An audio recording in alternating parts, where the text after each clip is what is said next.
Deeza? These nuts? Ha ha. How are you, Felix?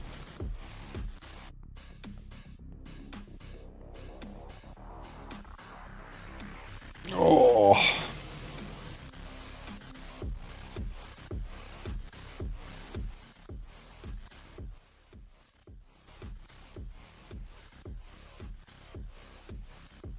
What do I do?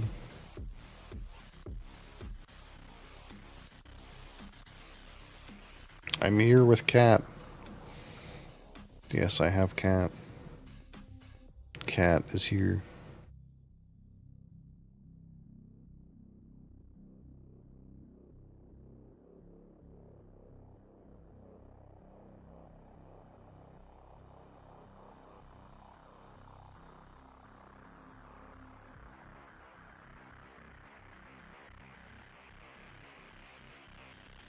Alicia Coughlin? How's it going?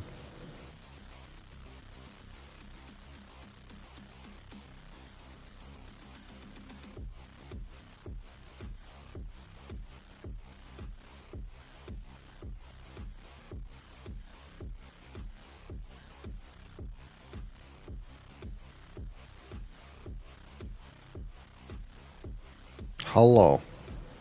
I said fucking hi, and I said hi too. Relax.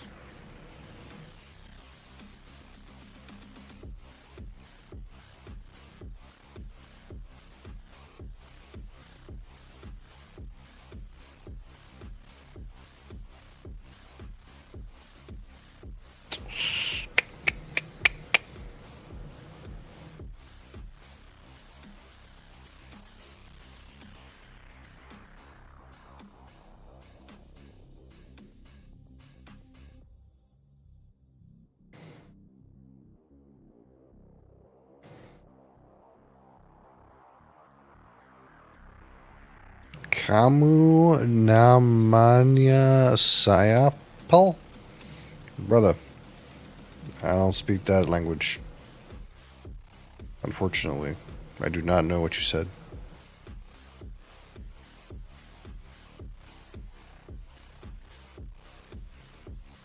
I have Cat, though. We do have Cat. Cat is here. Just me and Cat.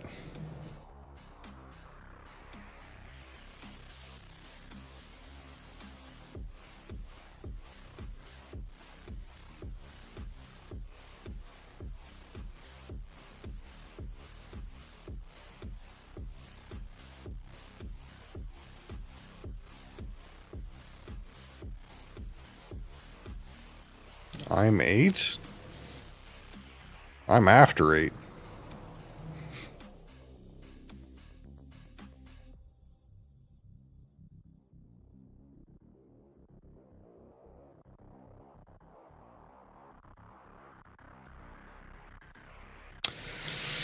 Hmm.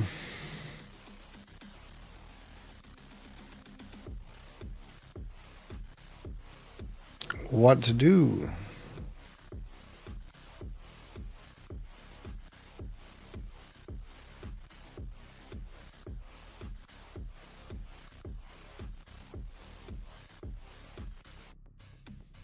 I'm 80? Oh no. Rapid aging is occurring.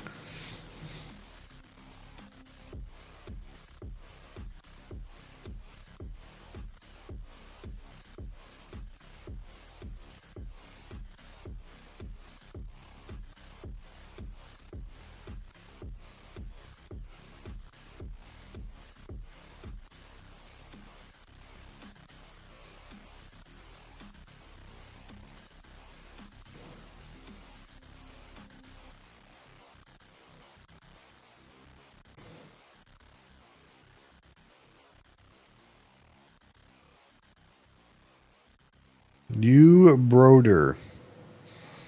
What?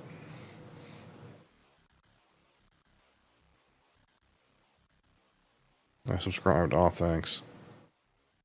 Thank you for that. It's just me and Cat. Cat is here. That's all. That's all we're doing. She's being very lazy.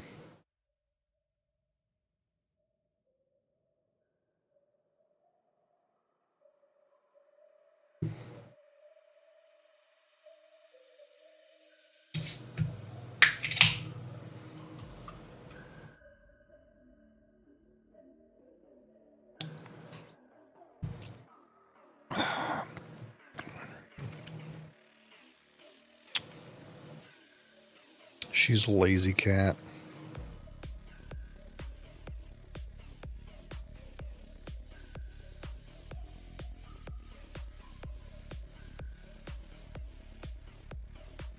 No, her name is Adria, but she's very lazy and very needy.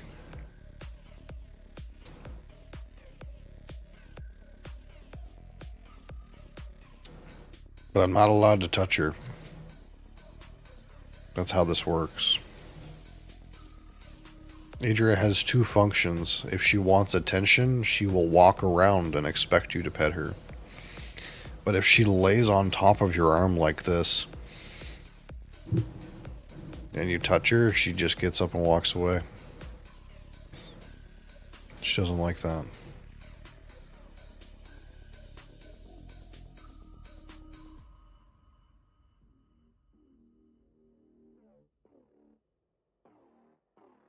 Where you going? Hey, hey you. Where you going?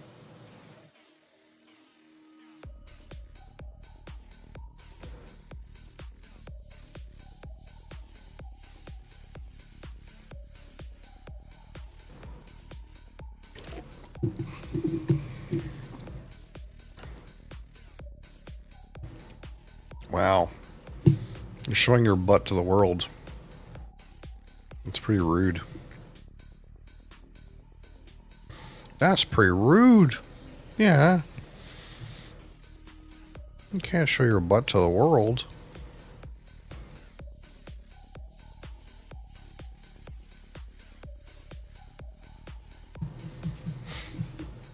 Hey, leave it alone.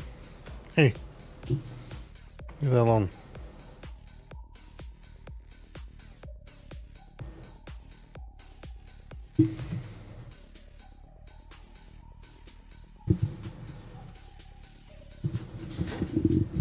What? What am I gonna do with you?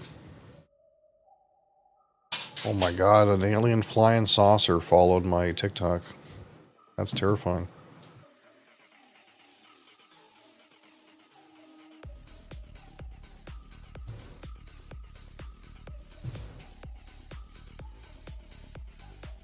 It's Kitty stream now. Yeah, pretty much.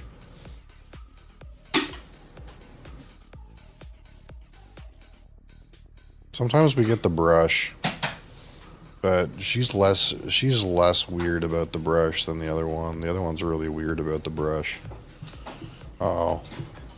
Mom's in the kitchen. Does that mean there's something for you?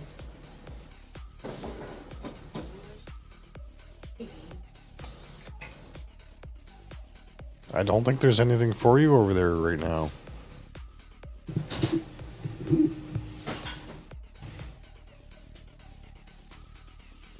I think Kitty wants alcohol. Yeah, she rub herself on anything.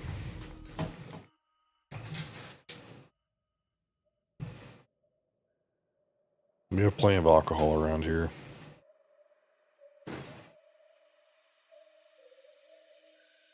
You want the Jamaican rum?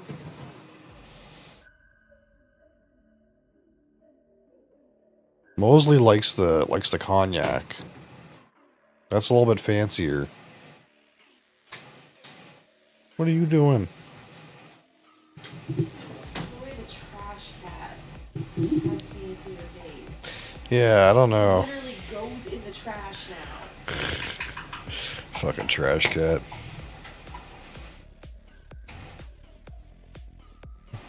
What? You're rubbing yourself on keyboard. You're in class? Oh, you should pay attention to your teacher if you're in class. I hope it's a university class.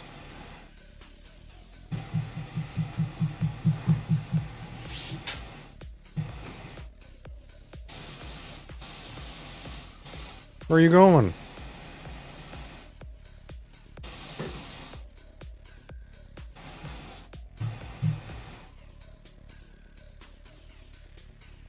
Hey, Dre, you're shedding right bad.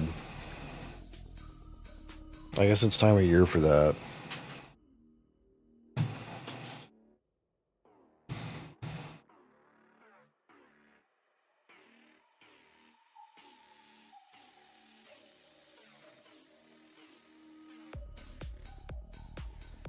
I'll be right back. Your teacher's annoying. I mean, that poor soul is there for you, whether you believe it or not. Well, he might be there to get paid too, but you'd like to think people enter that profession to be there for you.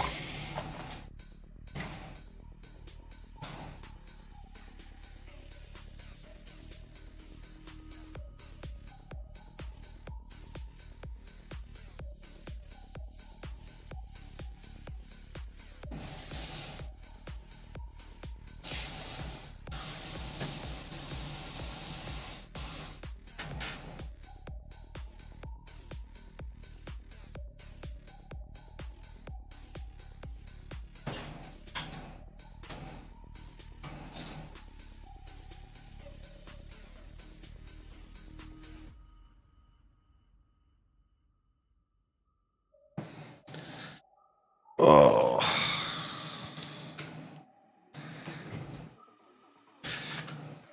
Crown Royal slaps.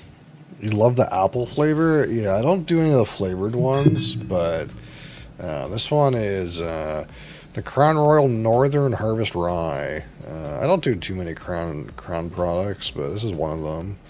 I also have a Crown Royal Single Malt, which is a higher end Crown, but I could stand to try some more Crowns. This one is actually not that bad. I was actually quite surprised that this one was actually pretty good. It's like all like Christmas baking spices, like gingerbread, stuff like that. It's kind of good. You got a cot. Well, have a good sleep.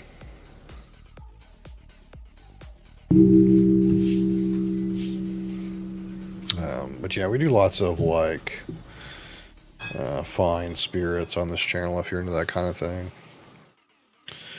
What else is on here? Yeah, we also have, this is just what happens to be on the desk. I got some Appleton Estate 12-year-old Jamaican rum.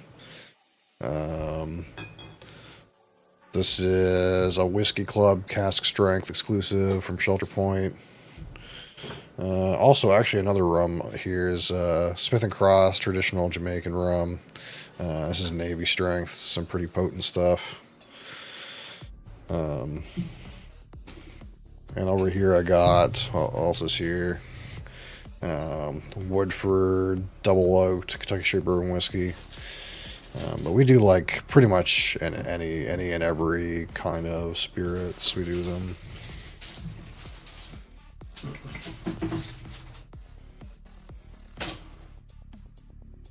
I mostly do Scotch, like a Highland Park 15 here. This is ceramic bottle.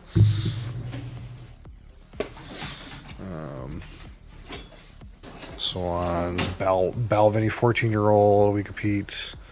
So I just like do lots of spirits related stuff. If you're into that kind of thing. There's a bunch of videos for it on my channel, but also I do like live reviews and that kind of thing.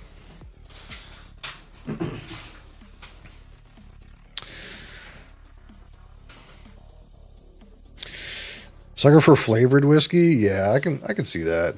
To me, it's like, yeah, there's a flavored whiskey tends to be very drinkable, but I don't necessarily want it to be super drinkable. I kind of like want it to be kind of interesting and challenging and provide you with an interesting flavor experience that you wouldn't normally be able to get with just like putting apple flavor in something. You know what I mean? My wife says I drink rum to punish myself, but I actually think this one was actually not that bad. Smith one is quite good, honestly. Yeah, like this one is like, it's quite hot, but but it's like it's pretty funky.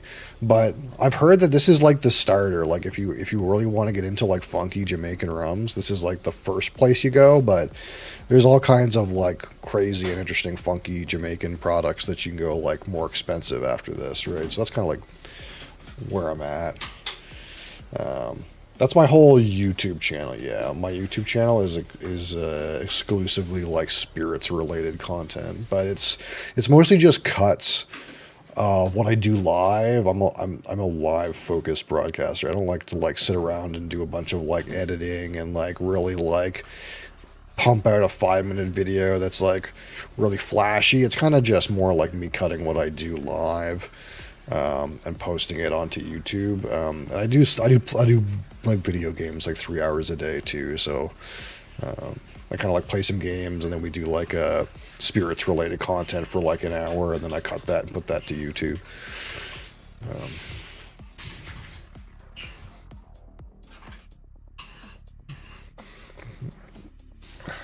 But I have all kinds of spirits, many spirits.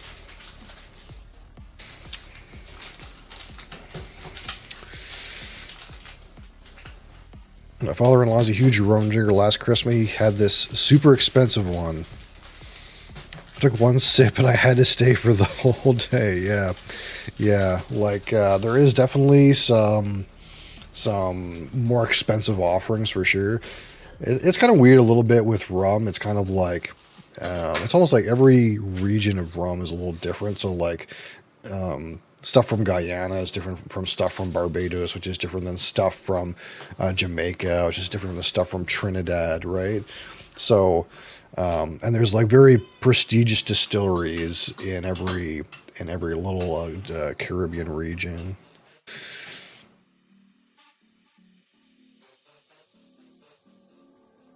He only does live, but he wants to do videos, but it takes a lot of time. Yeah, so I used to do like edited content, like I used to do more like focused edited content, but it's just like it's a very time consuming thing, and if I was doing that, I wouldn't be able to be live, and that's kind of really what I want out of the experience, right? On time, you're if you want alcohol, it's early. You're early for alcohol. But yes, you're on time. Although we're kind of randomly talking about alcohol right now anyway.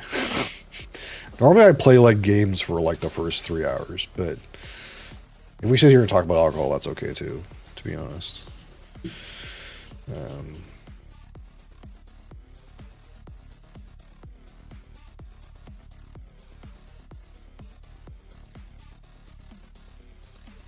But yeah, like I said, I do have some rum, but like I'm kind of like just getting into rum more seriously. Most of the stuff I have is like Scotch. Scotch is by far the most prolific kind of stuff I have. So smoky, non-smoky, Islas, Speyside, everything basically. I don't have any Campbelltowns, but they're kind of really hard to get where I am.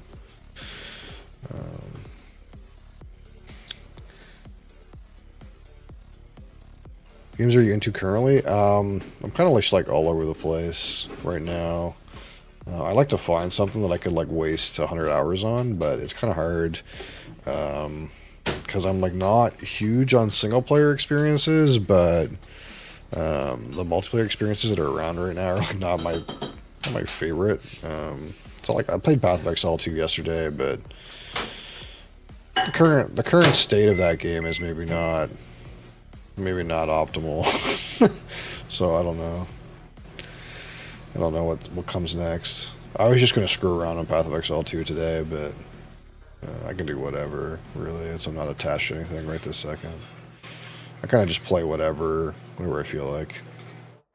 But it's usually like some kind of like roguelike kind of game, or sometimes it's like multiplayer, but it's very kind of like I did like Marvel Rivals for like a month or two. Didn't hate that game.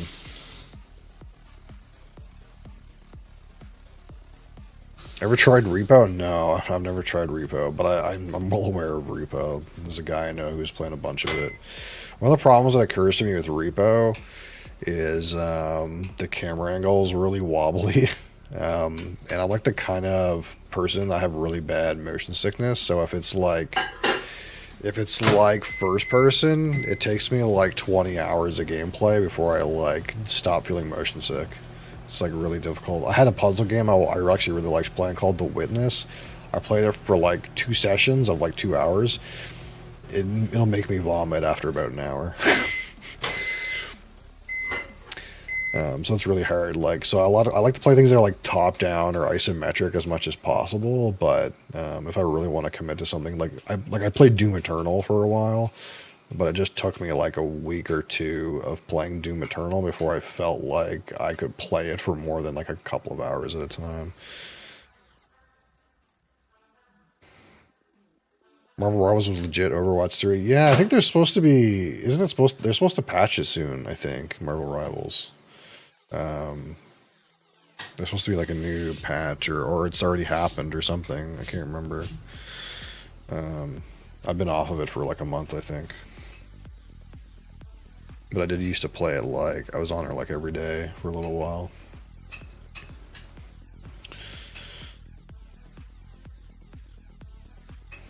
Gonna be able to handle VR? No, like I've not even tried. Like I assume it would be miserable.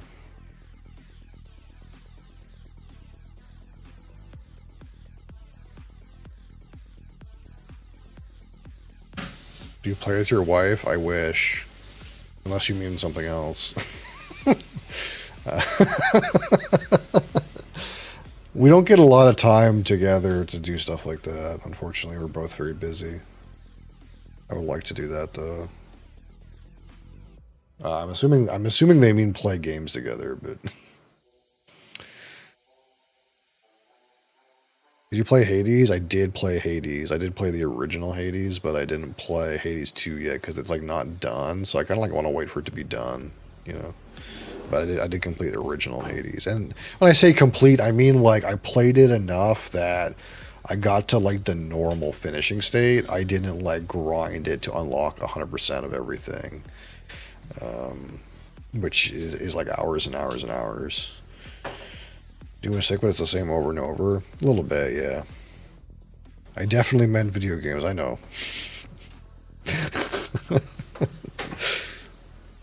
I know.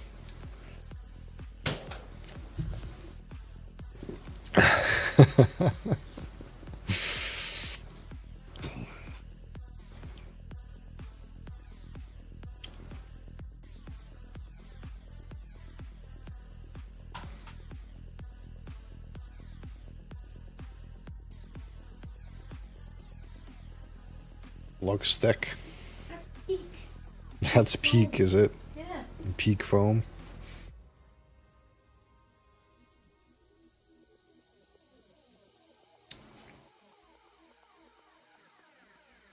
Visual beauty, fun story.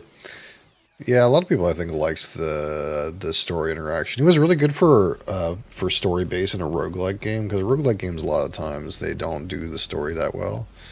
But somehow like it felt like no matter how many times you died and came back to the underworld, Hades always had something different to say to you. So that was kind of interesting. There's always like some other tidbit to learn.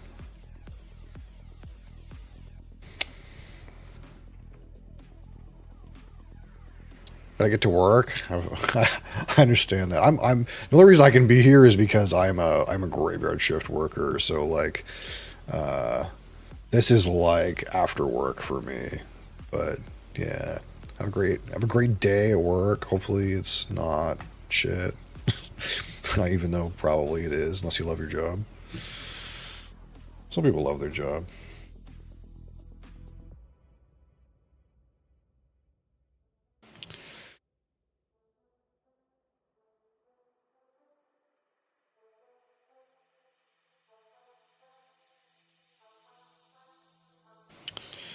Okay.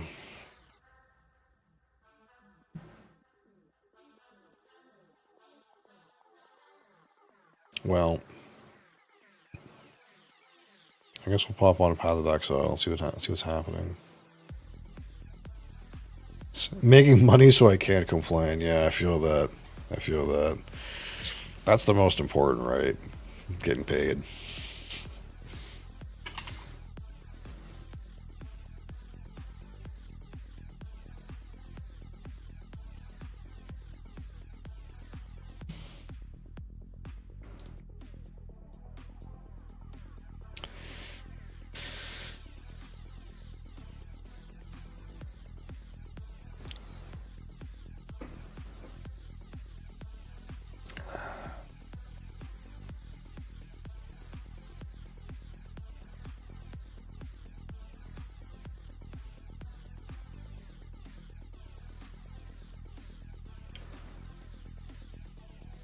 Why is that not sending in horizontal? That's so weird. Is it because I didn't boot it up?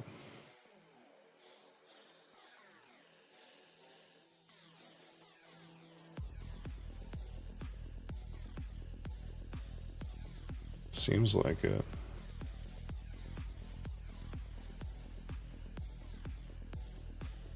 There it goes.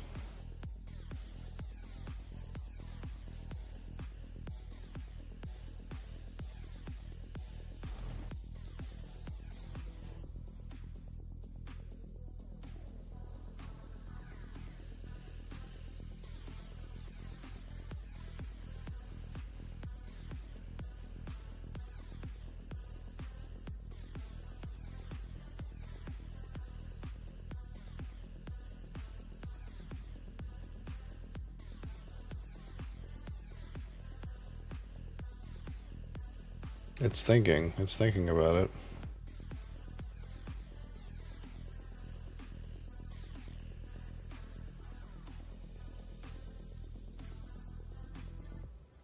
This game seems to think a lot these days.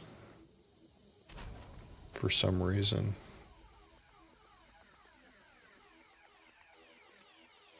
Okay, I kind of like don't like this character, so I want to pick a different character. What should we do, though? What should we do?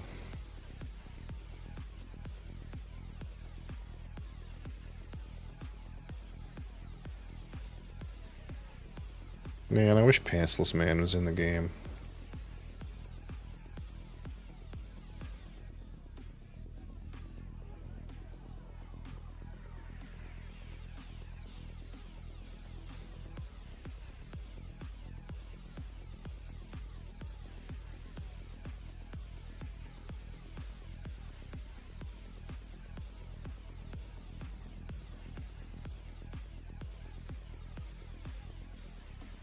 What kind of build can we find to do?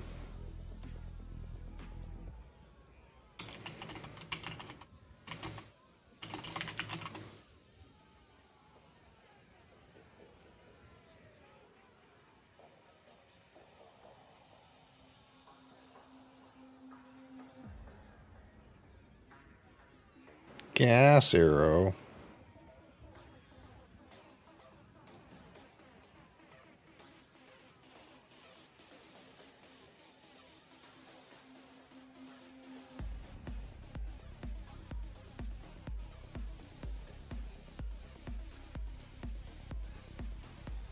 Who knows if this still works?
Alright, I'm gonna call this character.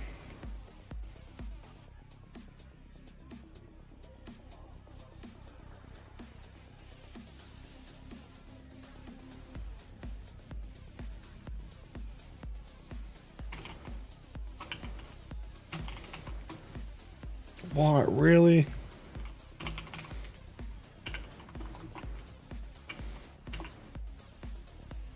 There's no way they're using that one.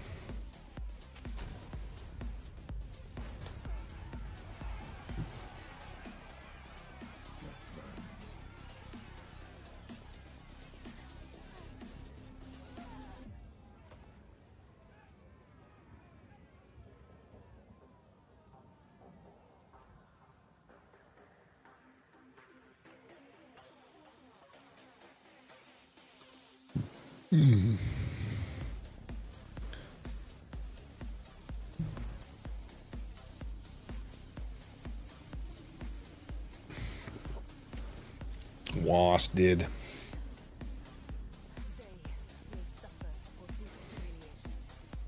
Is that Crassus? There he is. Goddamn Crassus. He's not dead yet. Turns out he's not a coward yet.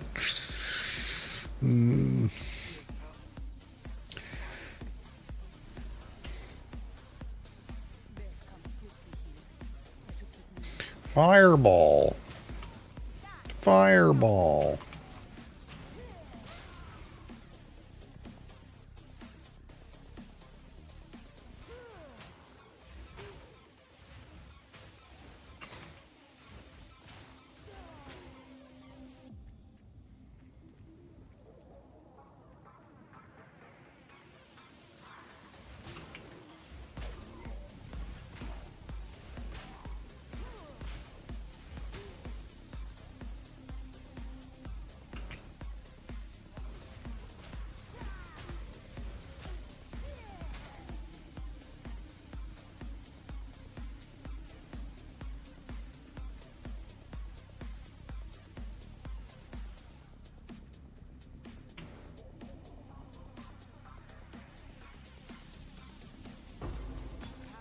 Spark.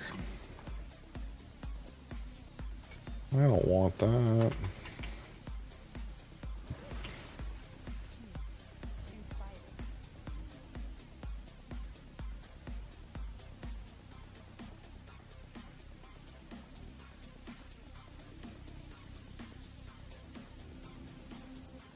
Be a Sparker. I feel like they nerfed that skill. Like that's what I was told.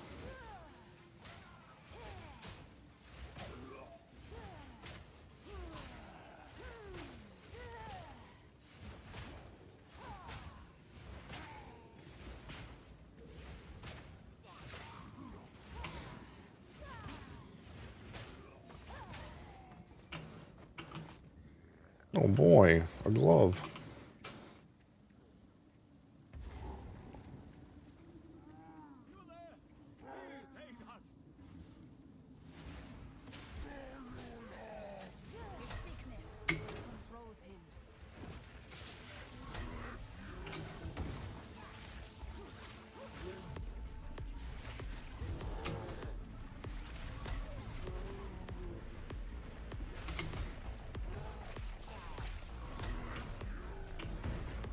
Ow.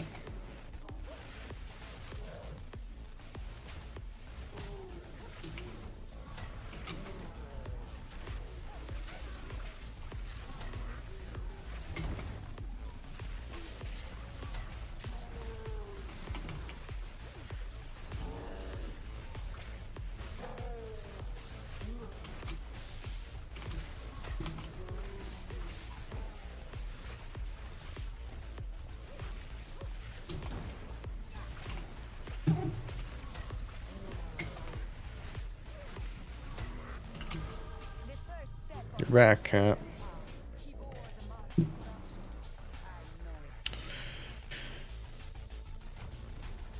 You're back. Get in.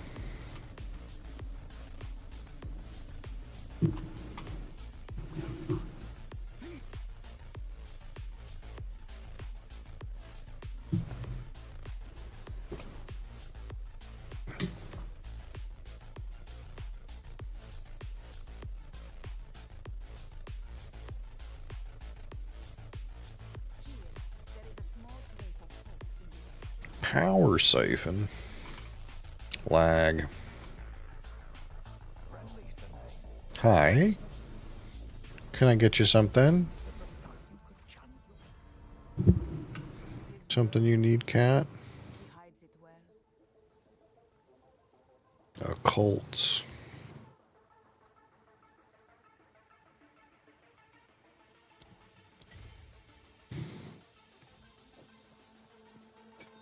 Boom. Let's get rid of that.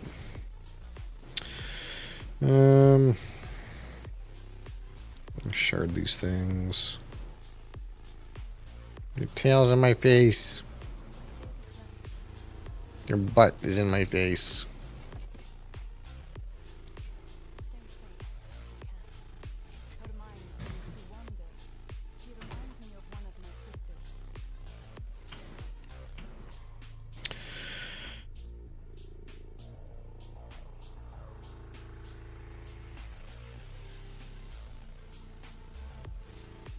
Unleash. Arcane Tempo.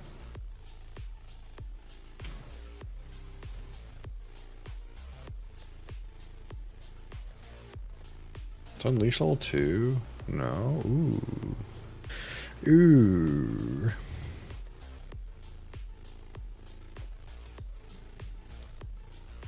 Profanity?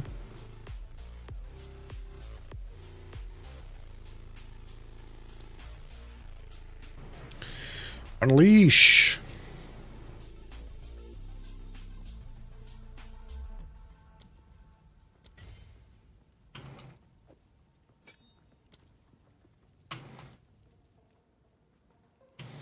Let us unleash.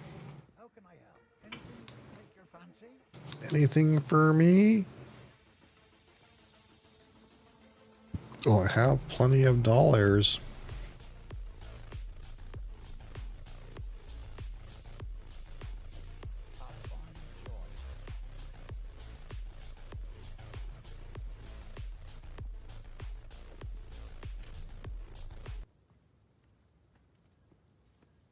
Why stop?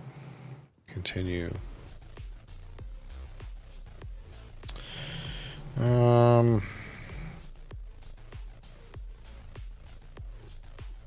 ropes in here suck.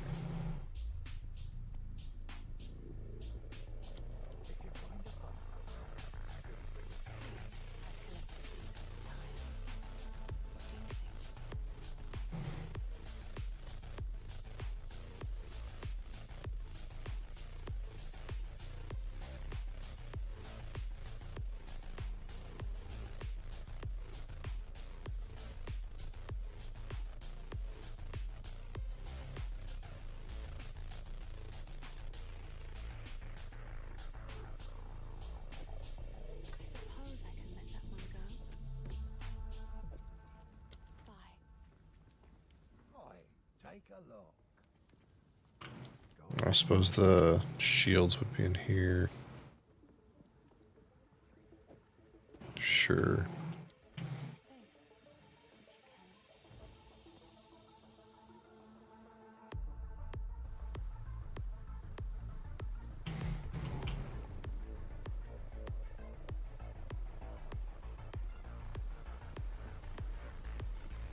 Alright, let's see if this Unleashed Chaos Dot actually works for any amount of damage.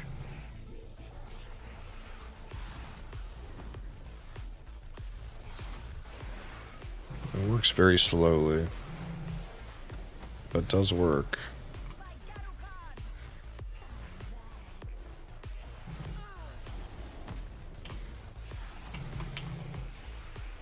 Ow.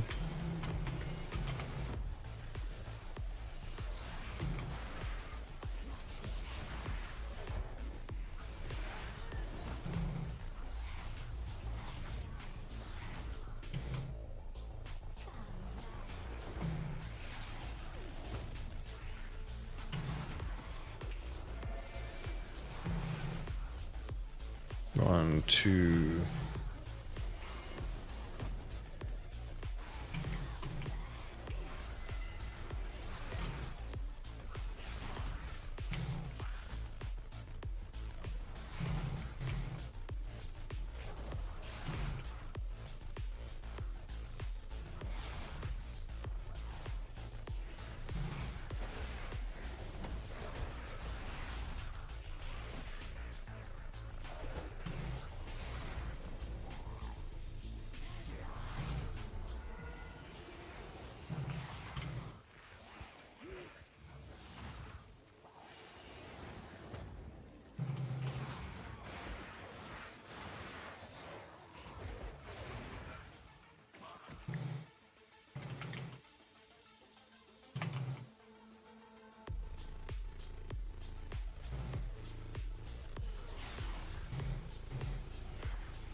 This ability do damage?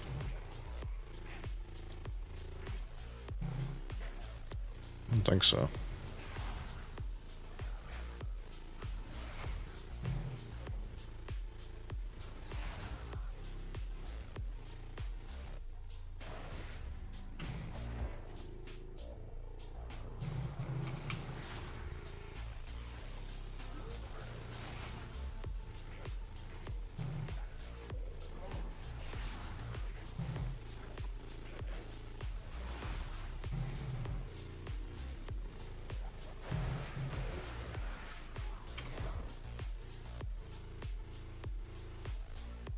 So how does this work exactly?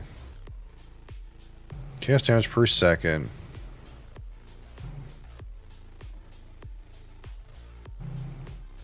Deals more damage for each time it has spread.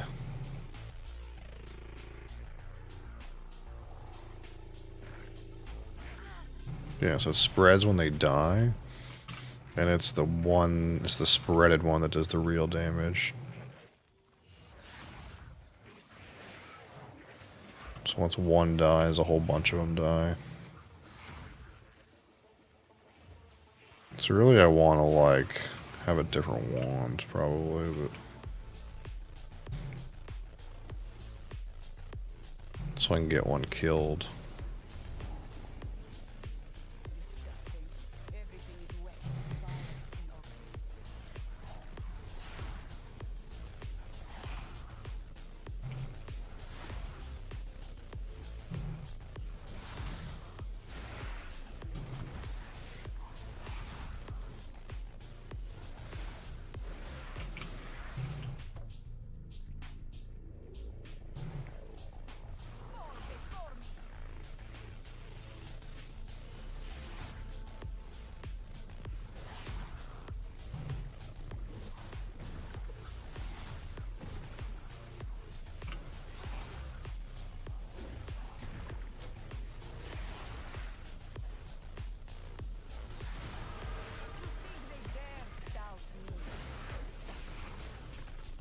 Nice.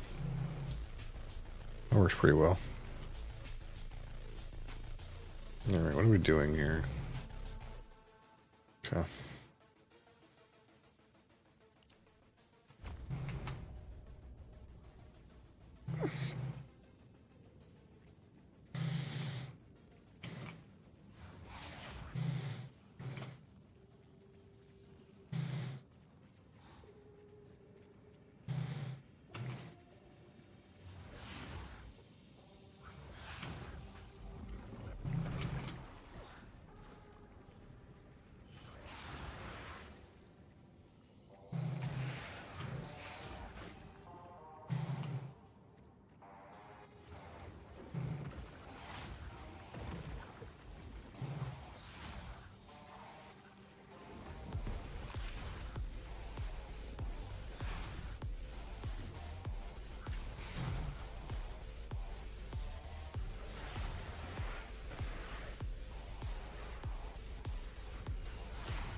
This is gonna be kind of awkward.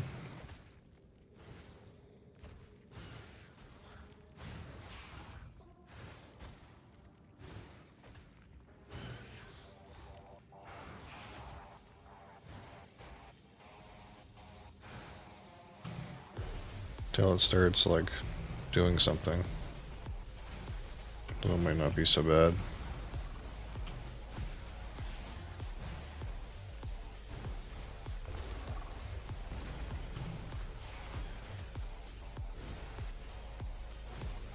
Yeah, this was not the wand to purchase at the start of the game. Huh. Makes things really weird.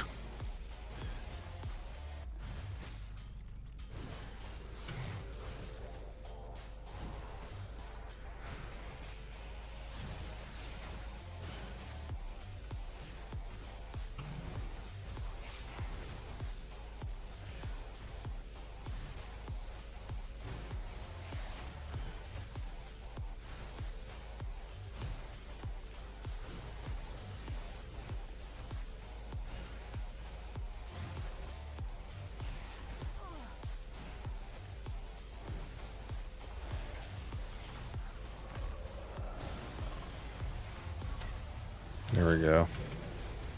Get some of these puppies dying. Fix everything.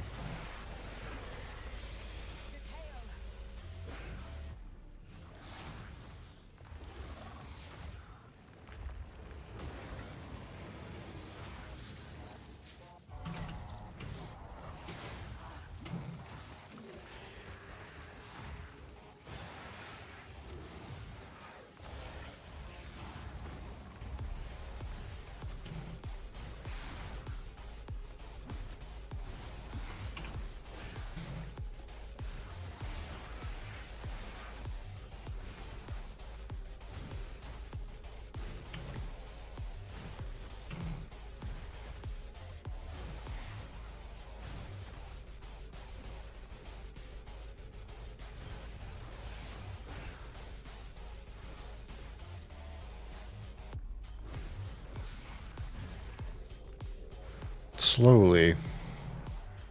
Very slowly.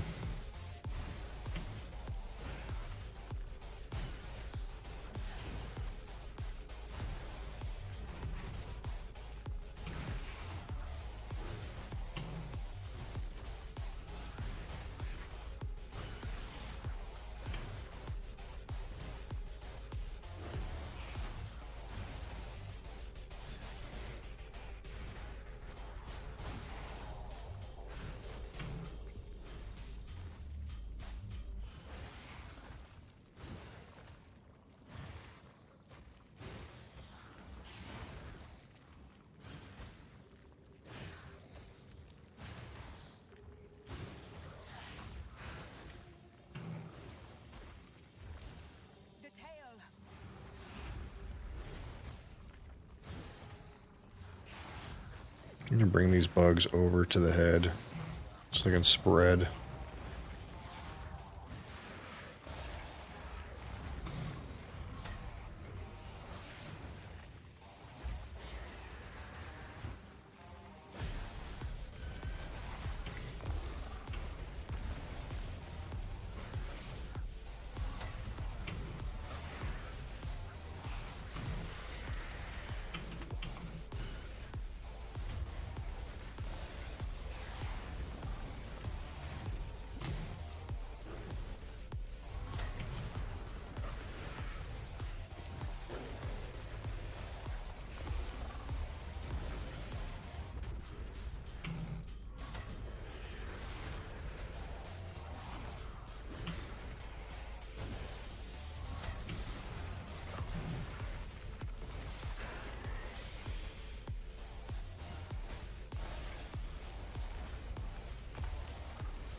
Yeah, I didn't like the other one, man. So I guess we'll play Chaos Dot, the game. Yeah.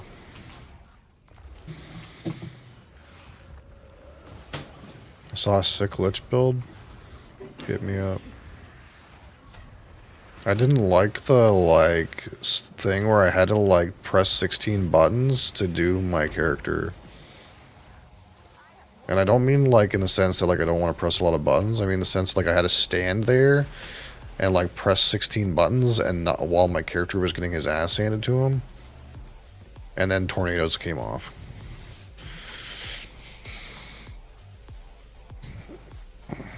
Okay, let's see this. Oh, it's Hex Blasts. Hex Blast, eh? The one I was looking at was like a dot one. But maybe. Maybe.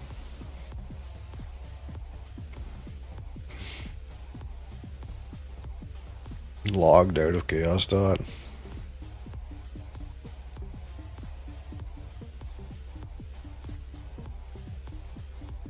I mean, this does look like it's slapping.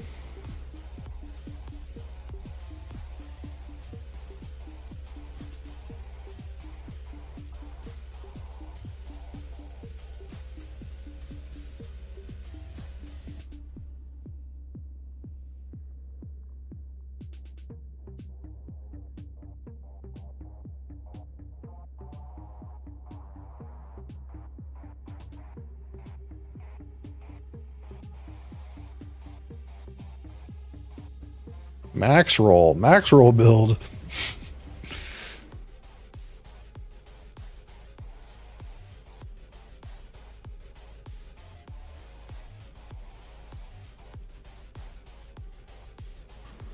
Why does he have Eye of Winter?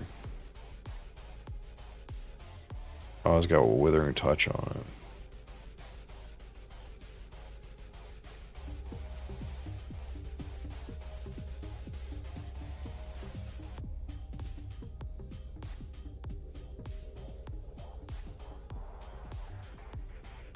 Well, they use it because you can't. There's no profile system.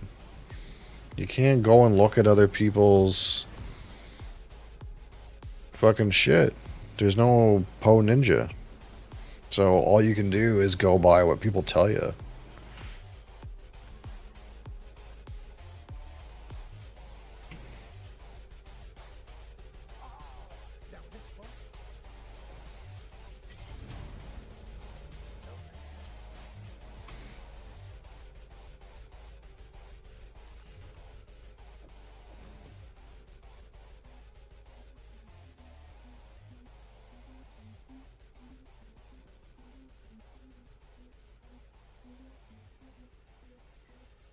Open in Pob.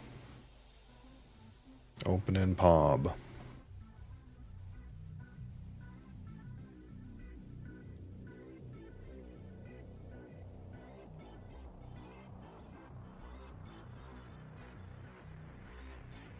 Dang. This isn't the way I was going initially. Wait, this guy's got weapon sets? What's going on? Oh god. Oh, he's got a staff. What's he casting on weapon set 2?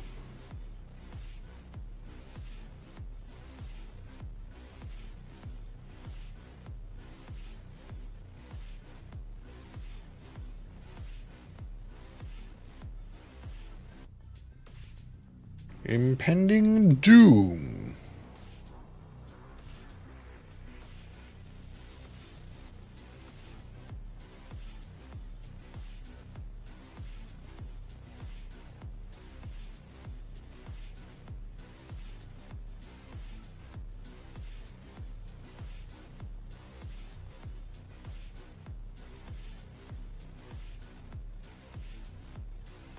There's something nice about the gear just being just equip as much energy shield as you can get.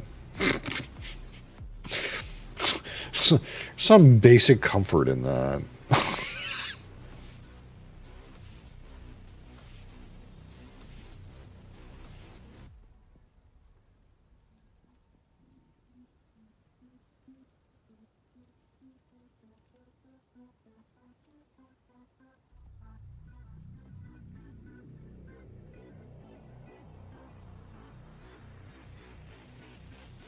Yeah. Yeah, that's kind of what it felt like on the Merc. It's like I wanted evasion ES, except I needed strength for something.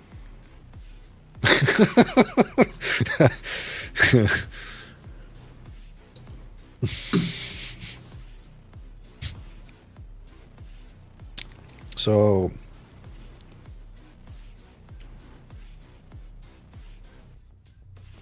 does it tell me what weapon set? Like, what's on the other weapon set? I should be able to suss it out, right? Skill effect duration. What's the green weapon set? Oh, the green weapon set is where is the curse.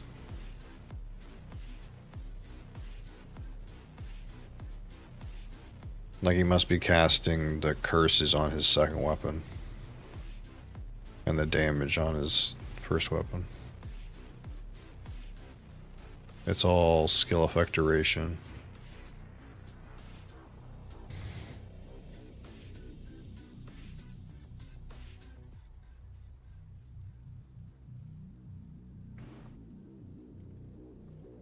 What is this weapon he's switching off to?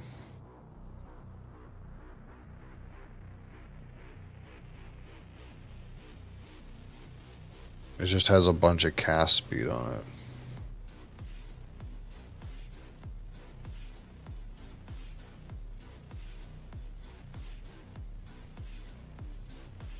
Oh yeah, this is the game where like the curses are like your character like takes forever to cast them.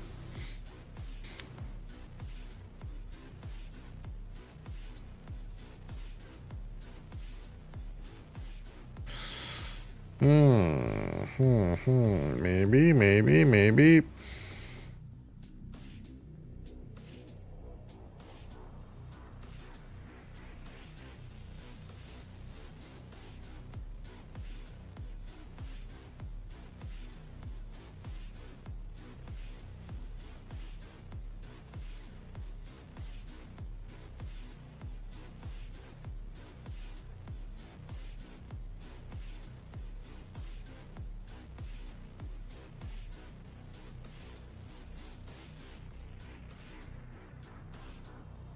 Does this guy have mana on his gear? Like plus mana?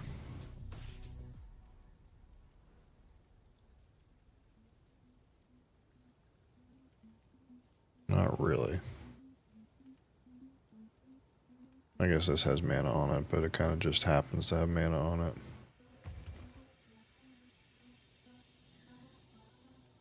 I guess int gives you mana.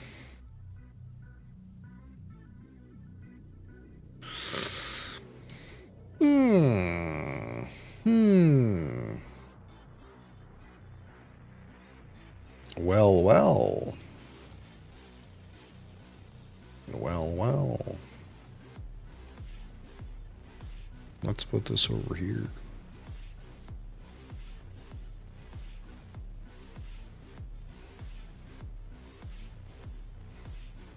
Question is, what's the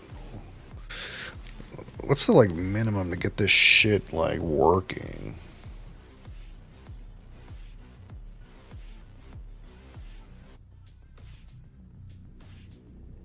Is the thing.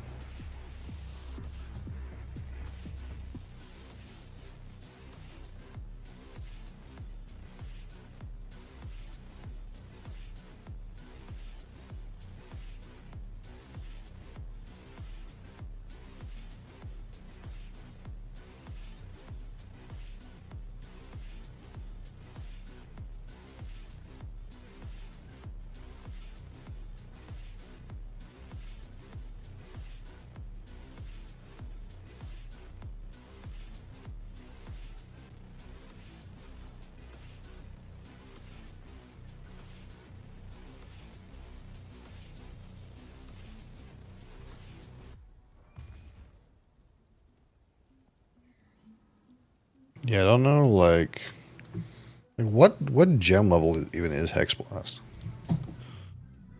It's all the way the fuck down here. So maybe just do this other thing for now and maybe swap. Maybe something swap. I don't know what to do in the meantime.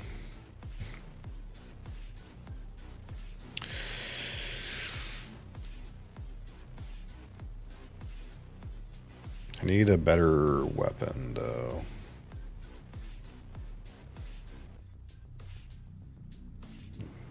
Not sure how they level that. Yeah, that's the thing. That's kind of where I'm at about it.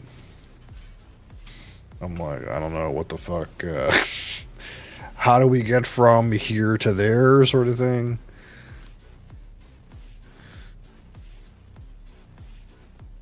What game is this? This is Path of Exile 2. Which, if you have never heard of the game, if you decide to play it, just know that it's torture. You might like it, but it's torture.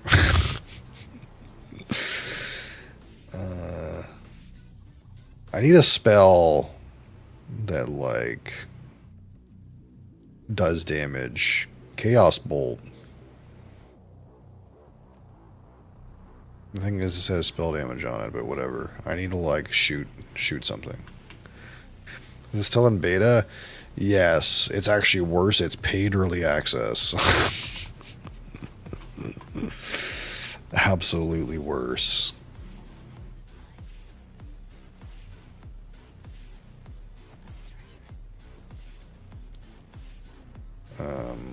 Okay, so I have a skill. I have this thing.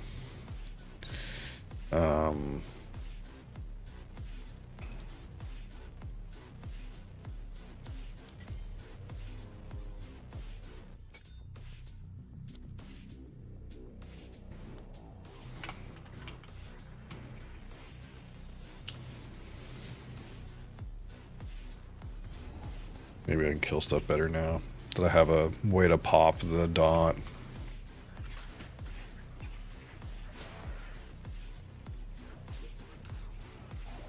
He says as he's paying for it. Now, here's the thing, though, is I spent way too much money on Path of Exile 1, which means that if you spent way too much money on Path of Exile 1, they gave you this beta thing for free.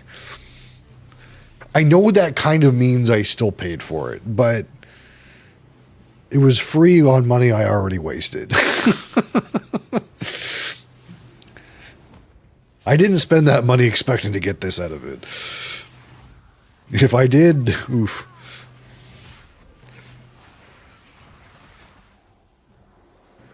Didn't like the first one? Well, strangely enough, that might mean you might like the second one. Because it's lacking in similarities somewhat. But, you know, it's still a little rough. Still a little rough.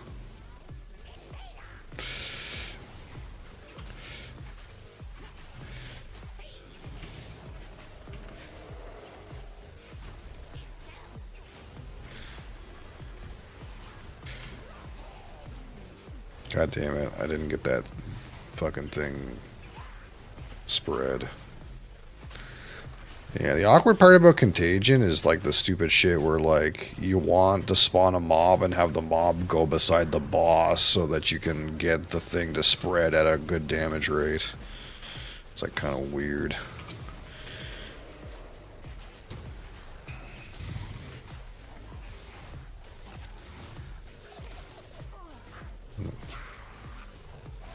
There.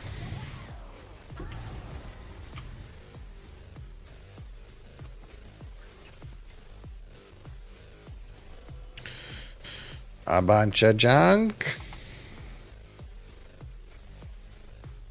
Oh, I can go down here and get another gem, I guess, if I want to.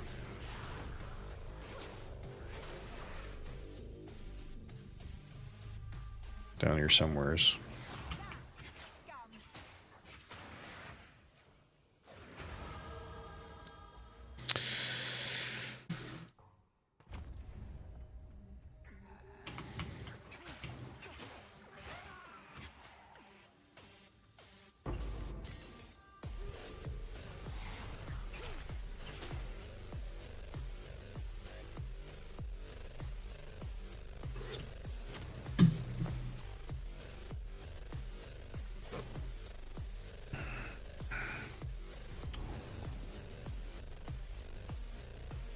Crown Blackberry, it's kind of fruity. I sure damn hope so.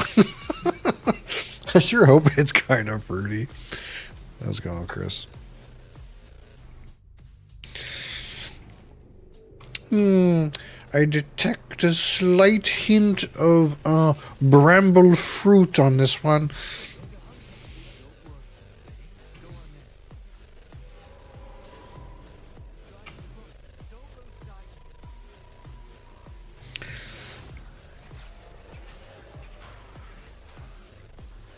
It's not horrible. I mean, I expect, like, if it's flavored, that it, you know, it'll taste pretty good. You know what I mean? Like, it'll be, like, tasty. Because it's kind of, like, engineered to taste pretty good. If not, they've certainly failed in their mission.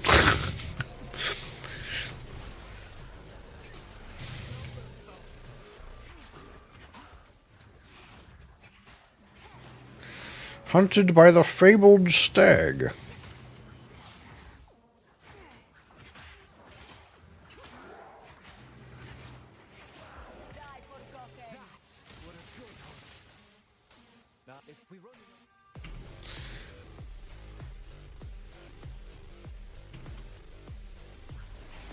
It's been, actually, I don't know if I've ever had a flavored Crown product. I think I've only had, I don't know if I want to use the word straight, but like unflavored Crown products.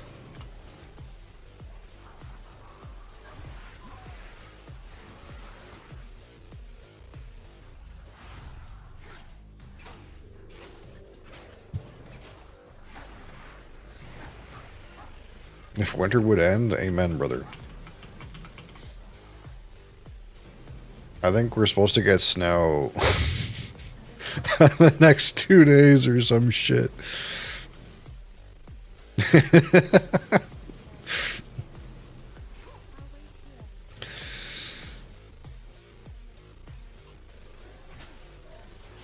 Not that I'm particularly a summer enjoyer.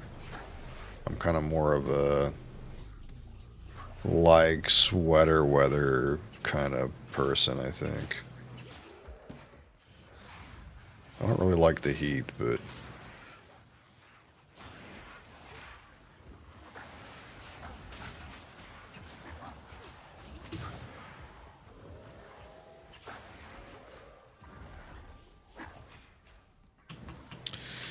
okay, so here's this guy over here.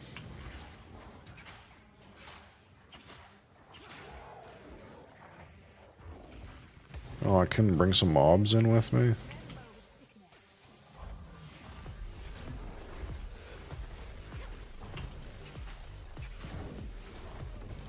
You have to mow your grass year-round? Well, I mean, I guess it depends on how much snow you got wherever you were before, but where I am, the mowing the grass just gets replaced by plowing the driveway. So it doesn't really get any better.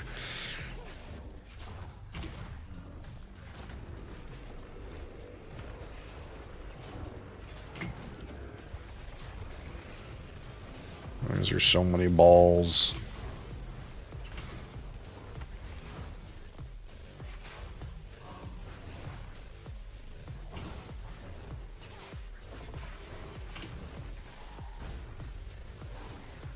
Salted caramel? Yeah, I heard a lot of people really like the salted caramel Crown Royal.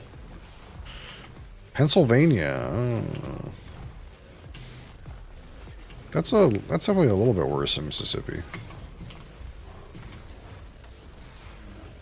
But I'm in Atlantic Canadian provinces where we basically get more snow than anywhere else in the fucking world. I can't remember, but it's like, I feel like I looked at the numbers and it was something like Newfoundland, like, is like in the top like 3 places in the world that gets the most amount of snow. It's like Newfoundland and like some shit in the Scandinavian regions.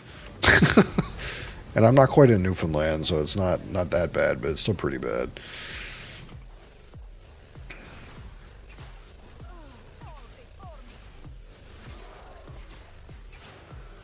I feel Saskatchewan is up there too. I don't know.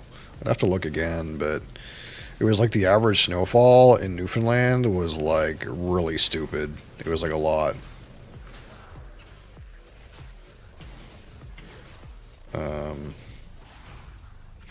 I'm in New Brunswick though, so it's not that bad, but it was like the average yearly snowfall was like 250 centimeters a year, some stupid number like that.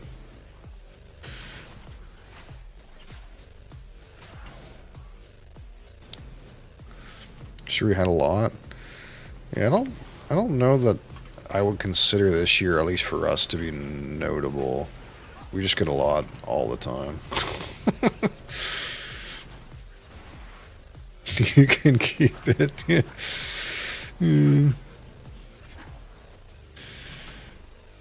That's just the way she goes. That's just the way she goes over here. Do I care about that little witch hut? Like, I probably don't care about that.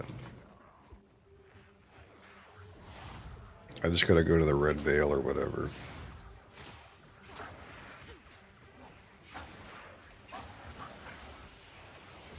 Which I think is usually on the bottom half of the map, but I guess that really maybe doesn't mean shit.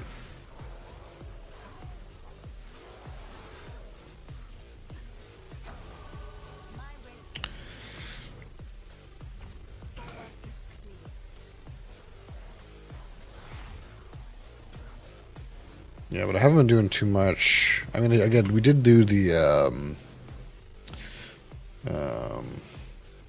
we did do the ooh, sorry about that. We did do the Crown Rye on 2 weekends ago. I think it was 2 weekends ago. We did Crown Rye for you guys. But for the most part, it seems like I've been doing rums. Rums have been coming up right now. But of course, we mostly do whiskey, anyways.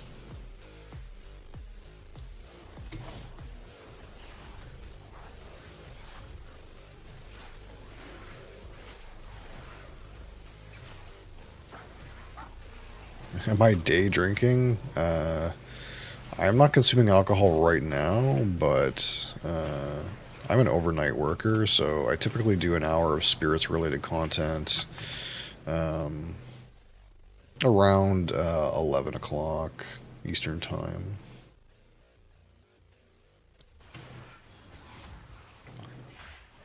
So I tend to work, and then we do stream, and then I go to bed. Good dark rum. Yeah, I think most of the ones I have are aged, except for like that Smith and Cross one. I think that Smith and Cross one's only like a year and a half old or something like that. There are a few unaged rums that are of interest to me, but I don't have access to the ones that I'm interested in. So like there are some rums, and I don't know if you've heard of them, but like I think they're from Haiti, but it's from a distiller called Clarin, and they're wild fermented. So like they have some kind of like weird spontaneous yeast that they use when they ferment the rum. And it like produces all kinds of wild, crazy, interesting flavors, which you probably wouldn't want to age that, because then you would like hide some of what makes it interesting. I know a lot of the rum heads are like really into like unaged rums, because there's some kind of really weird, crazy stuff you can get out of unaged rums. Like things that are like really don't feel like they should be an alcohol flavor, like pizza or cheese or stuff like that, like kind of like crazy, weird, savory kind of flavors. Of course, with a healthy dose of rubber, gasoline, and latex. Maybe some rotten tropical fruit in there.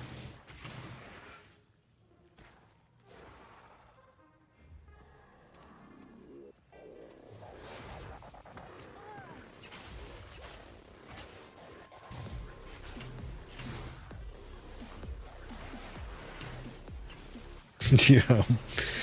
That's the thing though, and it's weird, and like I was in that place at one time where I didn't get it, but I got it. I kind of get it now. Once you like explore all the nice flavors and the nice fruits and the nice sweet caramels and the vanillas, you're like, well,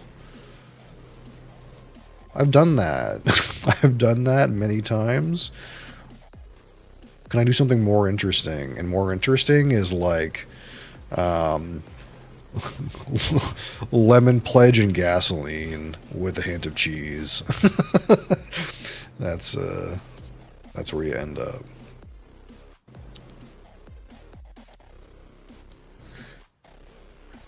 I have no space for that.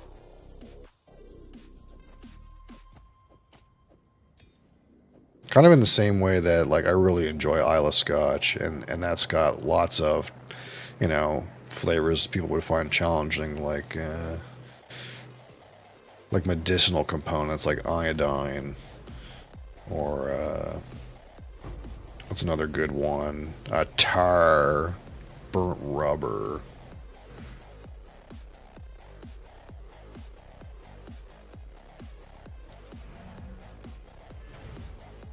Of course, they're like on top of like smoky notes, right? Like campfires and barbecue and that kind of thing.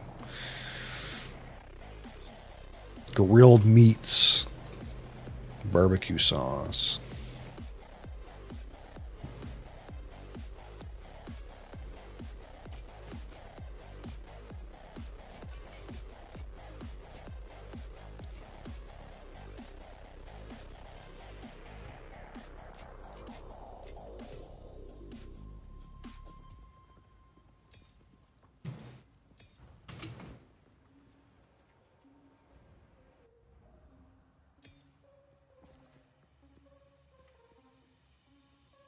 Where is the obelisks of power?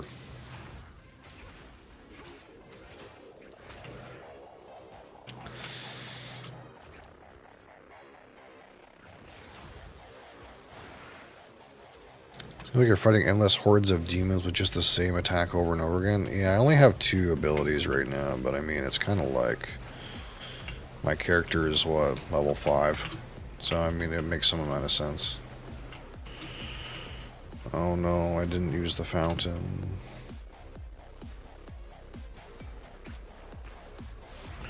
So I kind of like have a dot, like this dot, like makes them purple, does like a damage over time. But if the monster dies while they have the dot on them, it pops and spreads, and the spreaded dot does like way more damage, right? So kind of what we just want to do is like dot 1 and then use this like crappy little poke ability to pop it, and then it kind of spreads and blows everything up.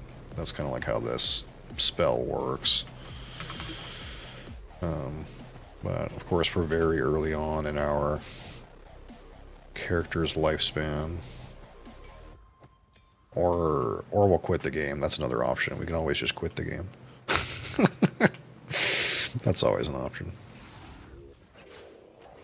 So like I dot them, and then I poke this one, and that spreads the big dot, and this starts to die faster in theory, and then that would spread it to more, and then they all die eventually. Without me having to really do anything. Of course, that wasn't enough damage to kill those ones, so it expired.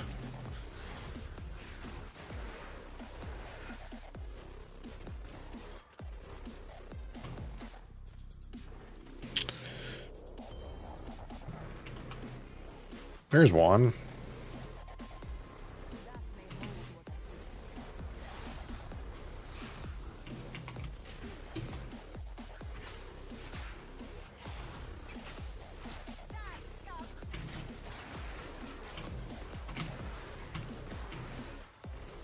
So when we have lots of monsters, shit just gets fucking dominated. So it's like a weird kind of like spell where like the more monsters you have, the better it works. When you might think typically you wouldn't want to overwhelm your character. It's like a kind of character that wants to be surrounded by lots of monsters. Because then it spreads exponentially.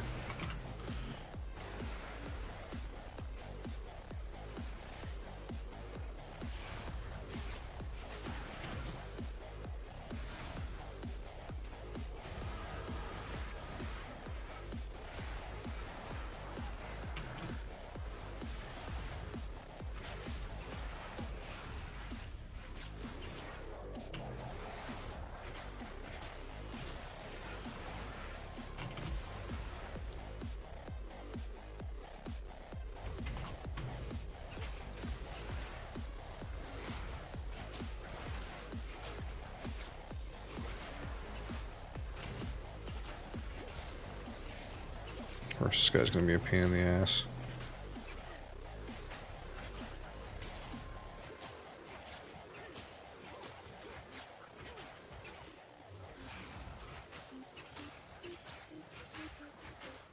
Does temporal bubble reduce dot tick rate? For some reason my brain's telling me that might be a thing.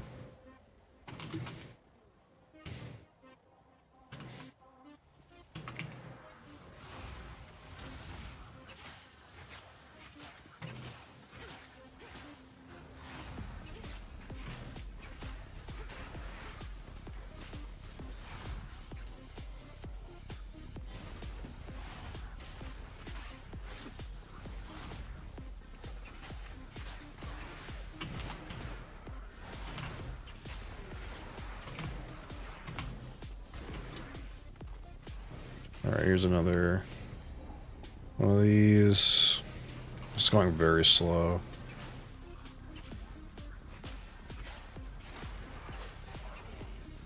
Did I already do this one?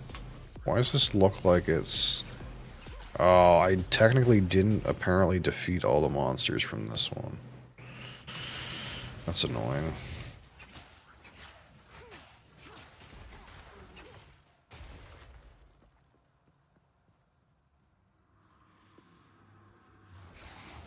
Is it just this one guy? Yeah, I'm an idiot. To rise in every direction. No matter.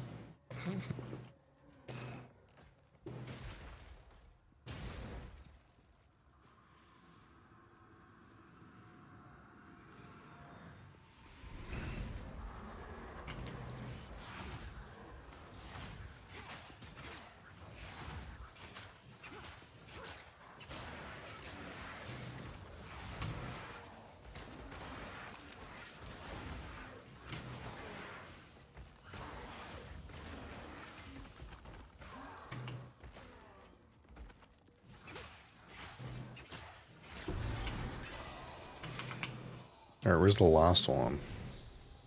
That voice. Does this go anywhere, this little thing? Probably. There's probably like a whole other area over here.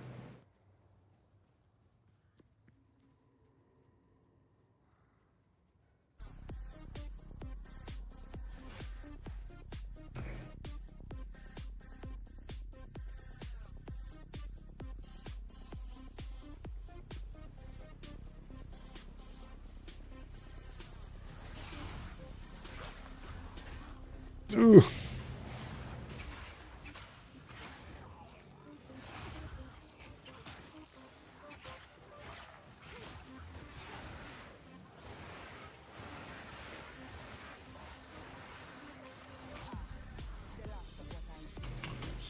Alright, boss time. Boss guy.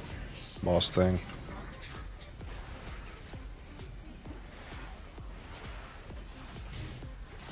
This will probably take longer than I want.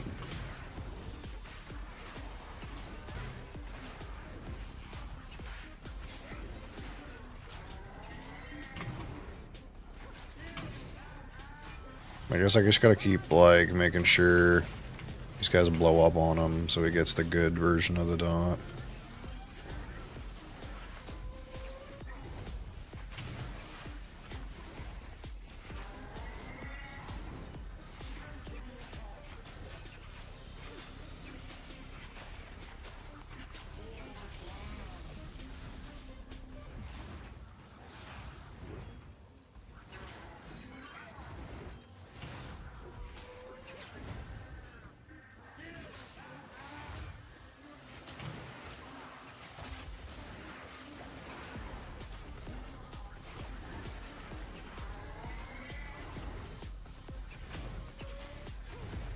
Ow, I stood in it. Really smart.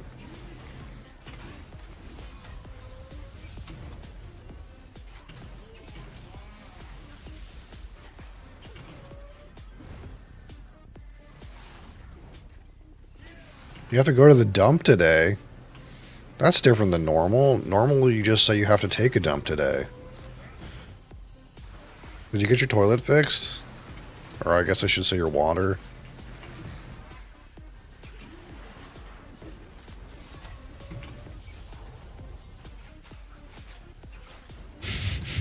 excuse to get more beer, I guess.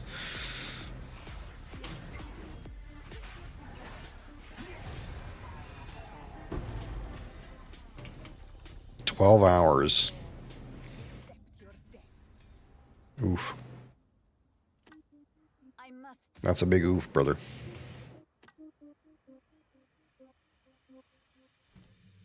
That's what we call a rough one. Essence Drain. Is a projectile that deals chaos damage over time. This damaging debuff can be spread with the contagion skill. Essence Drain. It's a classic. It's a classic combo. Essence Drain. Contagion. Classic. Classic combo.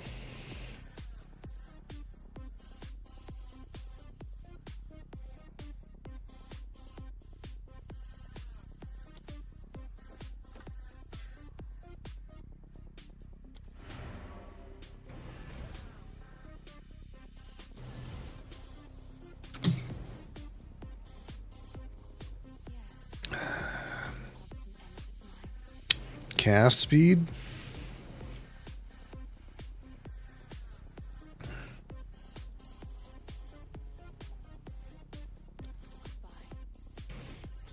I guess I should go see if like any of these are like blow upable or whatever. Benchable. Nah, it probably wasn't worth benching that yellow, but whatever. It happened. We did it.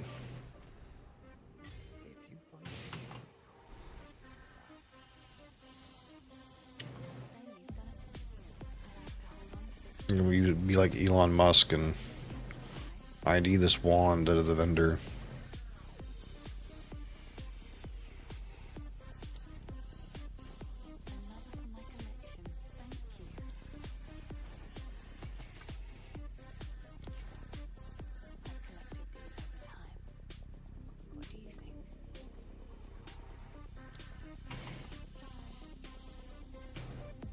This one says Big Suck. Any better? Oh, better. We like better. Do I have any support gems at this time that I would like to use? I can steal them from my other character too, I suppose. What do I actually want on Essence Drain? Swift Affliction? Yeah, basically.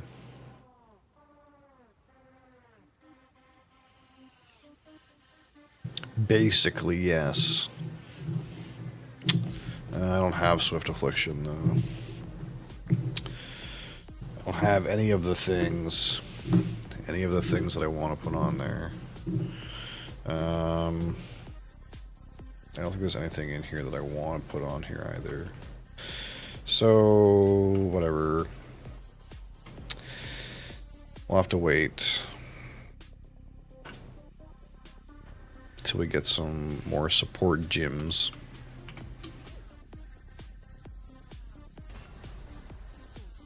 I'll free the lad. Then we'll advance the game.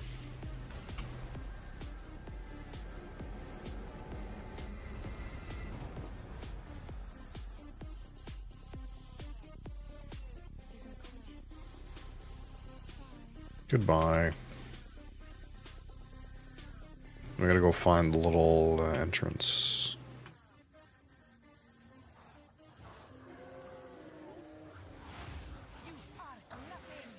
Here we go. Now our character's working as intended. We go boop, and then boop. I said boop, and then it spreads the essence drain everywhere. And everything dies.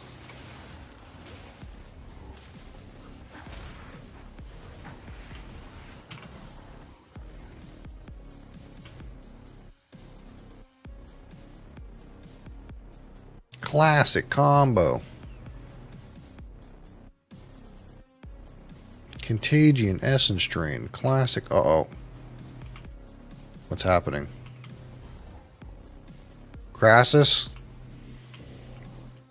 Crassus, the server eating shit. Help. Crassus, are you okay? Did you die? The server is completely eating shit.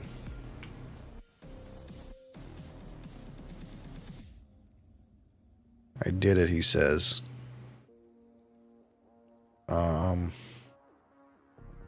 I did a map. I beat the game. The server just fucking imploded.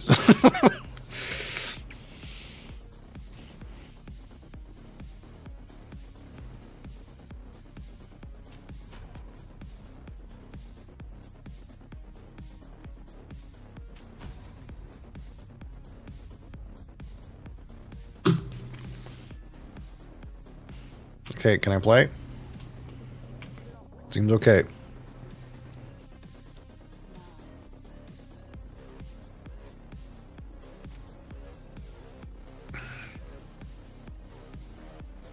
The question is, you completed a map, but did you have fun doing it? Did you drop any loot? I heard on a grapevine that the loot's fucking dog shit right now.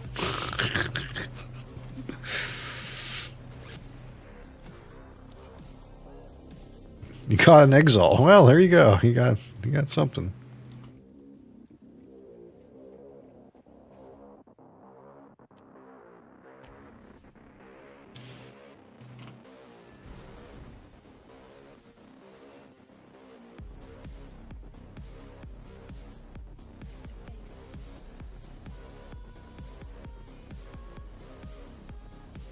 Rares extra mods and shit. I don't know, like maybe it's like unlucky, but what's his name? Crip was saying he was doing some like really giga maps and like he was just getting like trash loot. Like he did a giant map with like 60 rarity on it and it got like one rare at like the whole map or no rares or something. And he did a rare chest and it dropped nothing. Maybe bug, I don't know, but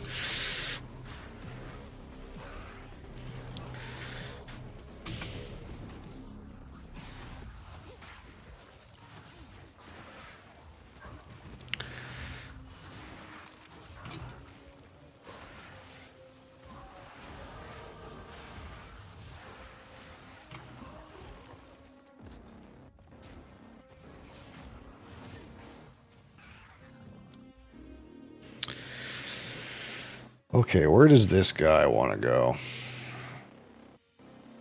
This guy wants to go up here and get more of this kind of thing. Okay. We'll do what this guy says. He's played the character more than me.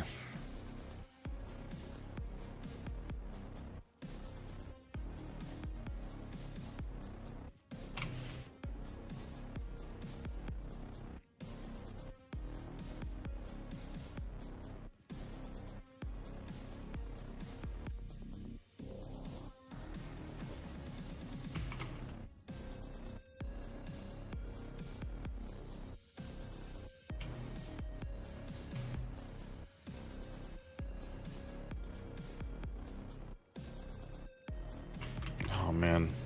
Fuck. Dead end everywhere.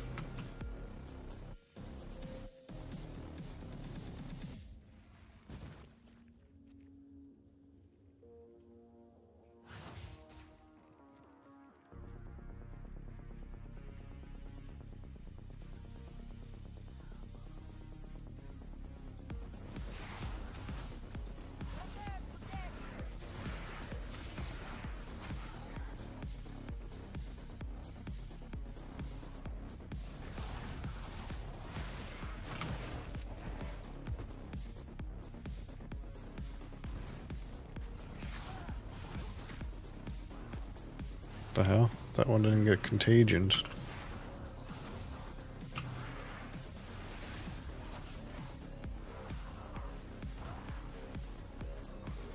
feel like my Contagions like AoE is like too poopy. It used to be like fatter.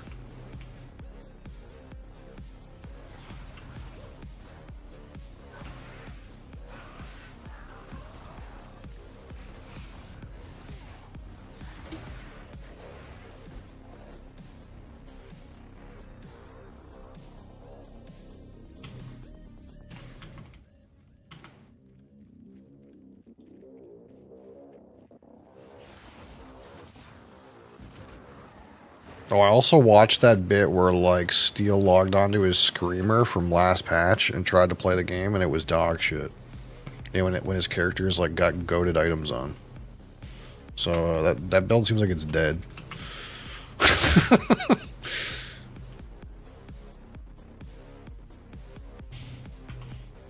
Even though it's like one of the builds that like the game tells you you should be able to do.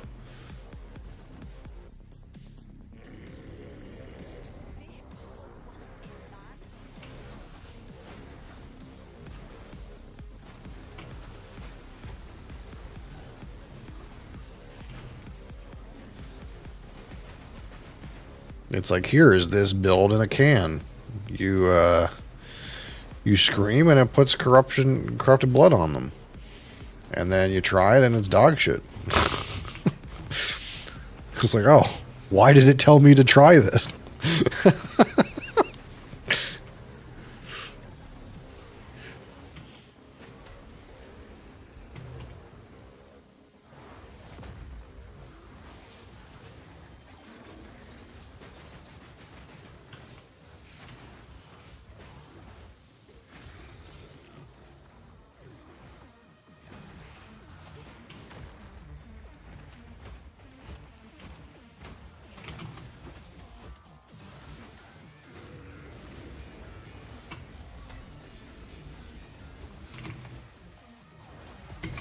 Ow.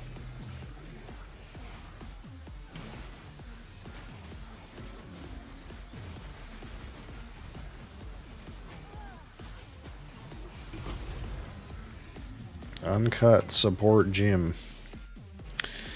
Essence Drain, Swift Affliction. This is how we do it.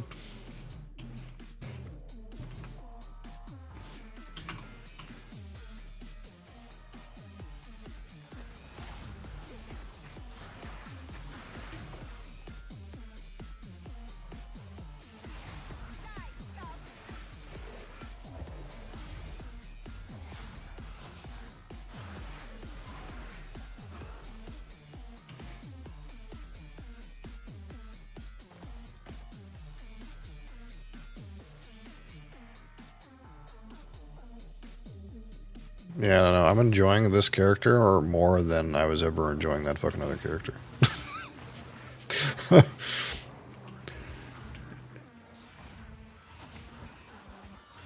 But we'll see. We'll see what happens if I end up in a place where I have to press 16 buttons to kill anything.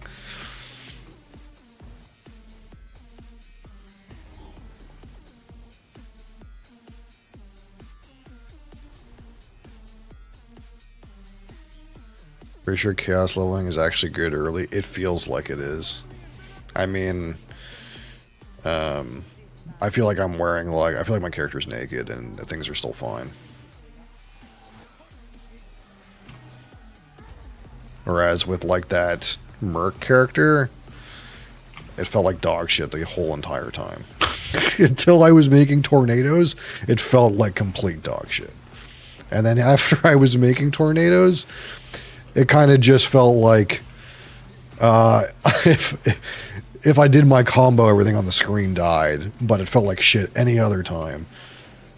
You want to hear the meme? Oh, maybe I don't. Maybe I don't.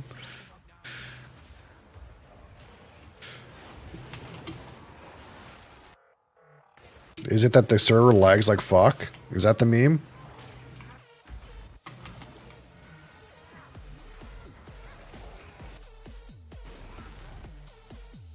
Hello?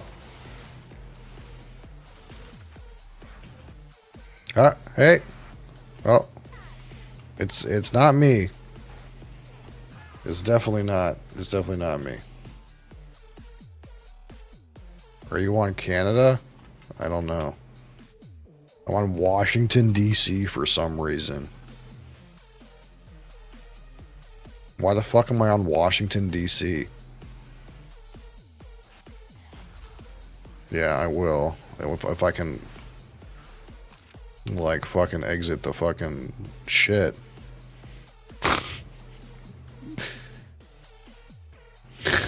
What is happening?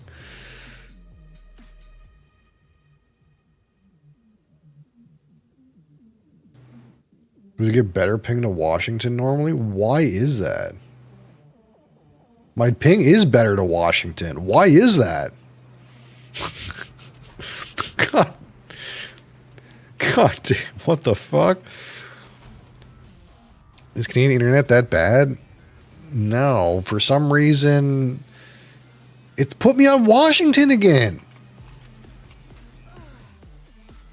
Get me out. Mr. Cap.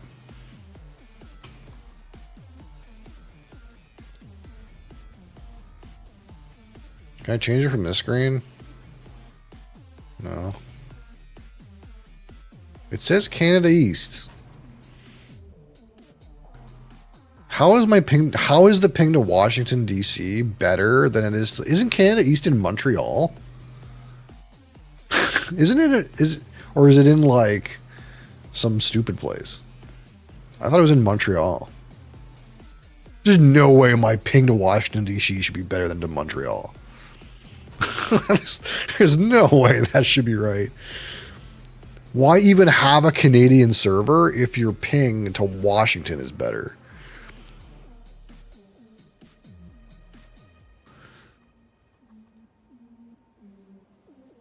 Are we this fine Tuesday? Not too bad.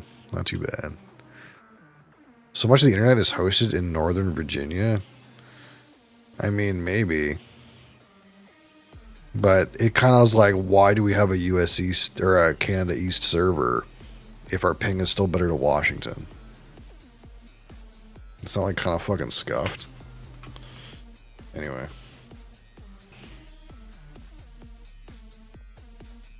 This instance is on Washington. I need to get out of this fucking instance.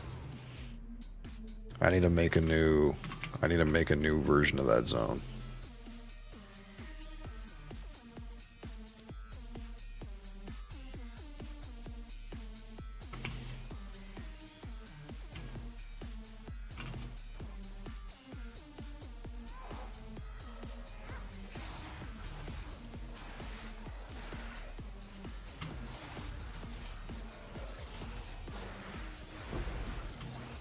Oh yeah, it's starting to hum, dude. It's starting to hum. What do I want on top of this now? This guy has Zenith. Deals more damage while you are above 90% of your maximum mana. Fair. Or considered casting.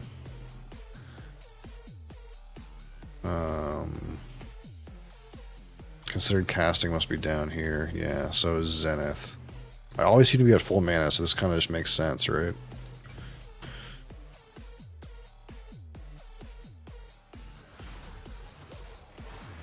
Oh, it's humming, dude. It's gonna hum.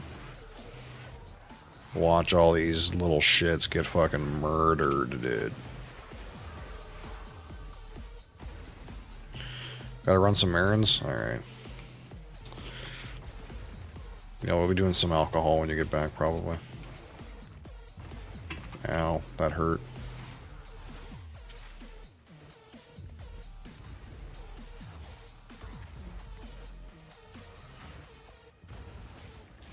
Mr. Bee's Knees, how are you?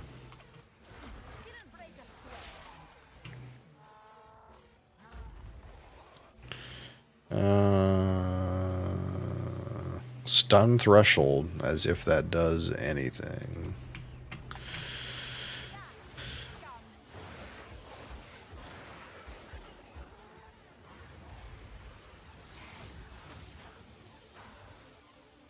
Yeah, I wish the only thing I wish is that the contagion Spread AoE was a little bit bigger. I feel like it like is too localized. It like it like fizzles out too fast.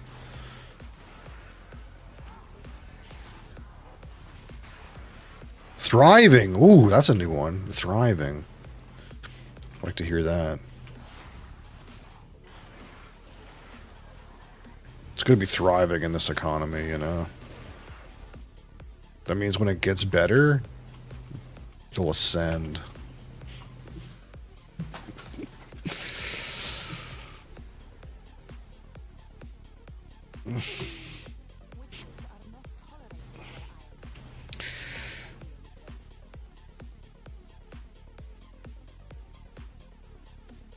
Good thing about being online is you can say anything. That's true. You can say anything.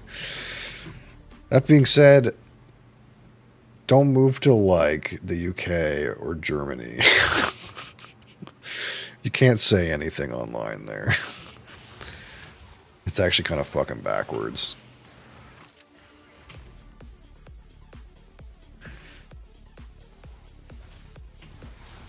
I can't fucking believe some of the shit that goes on over there. It's actually crazy.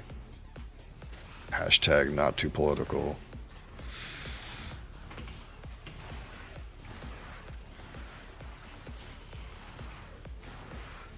Oh, it's humming, dude. This dot, it loves this little shit area with bunch of monsters in it, dude. It loves that.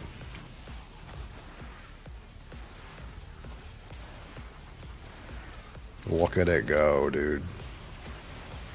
Look at it go.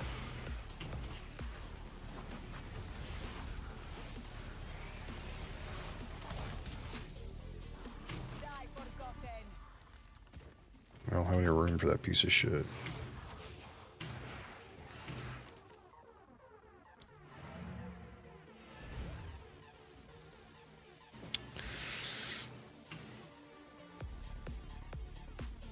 Let me crush this stuff.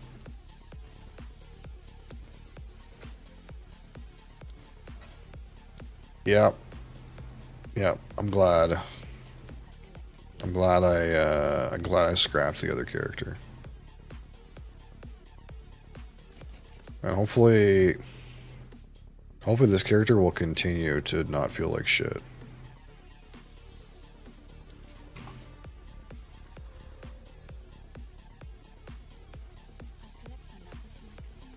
Because that other character felt like shit.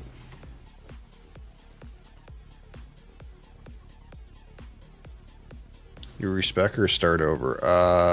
I got rid of the tornado. Well, I still have the tornado guy, but I just made a new character, completely different character. I was kind of allergic to like I don't know, like it's probably good, but it's like the whole thing where you have to stand there and like press a 6-button combo for your character to do anything. I was having a hard time with that. I like stand in front of mobs and do nothing for like 5 seconds and then they would all die. And it just feels really clunky and terrible.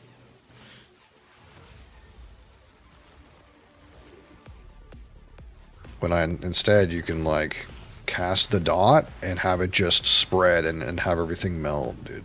That's like so much better. it's so much fucking better.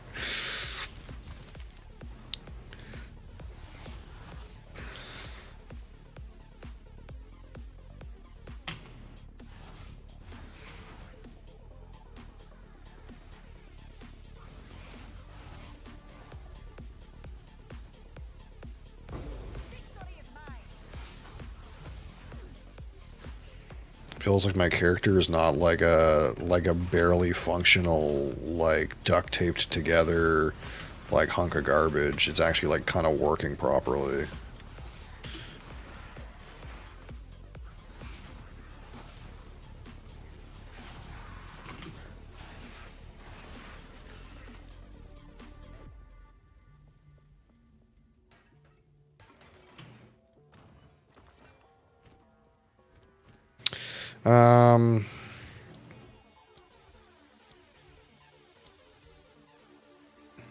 I could put Withering Touch on the Chaos Bolt. I'm gonna need this eventually anyway.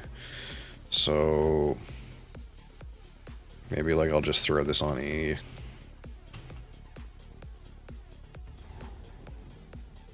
That way I have something else to do.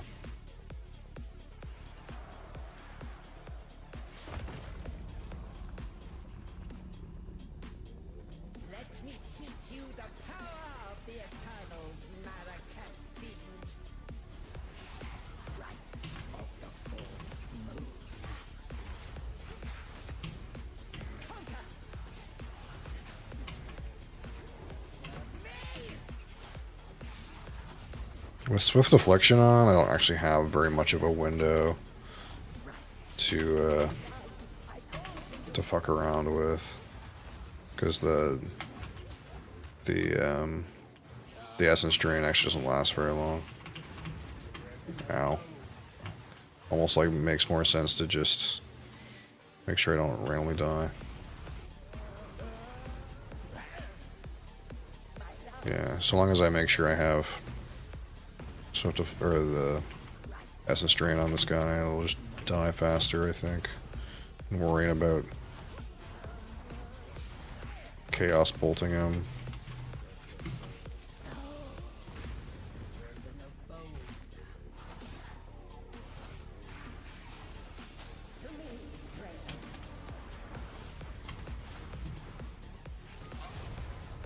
Nice. Yeah, just feels like way less shit.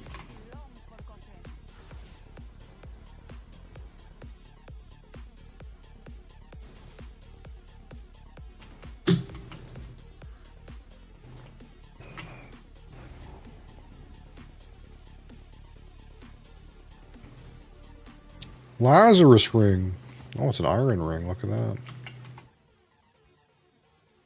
New and interesting.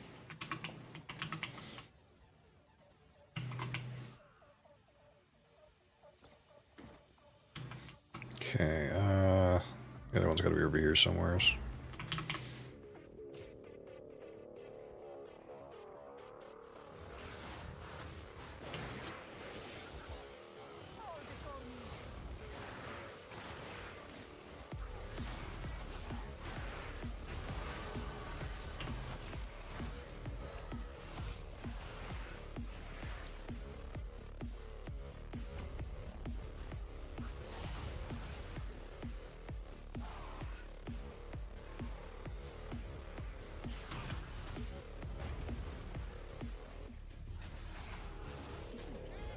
Oh my god, this fucking invincibility guy. Chaos resistant? Okay, see you later.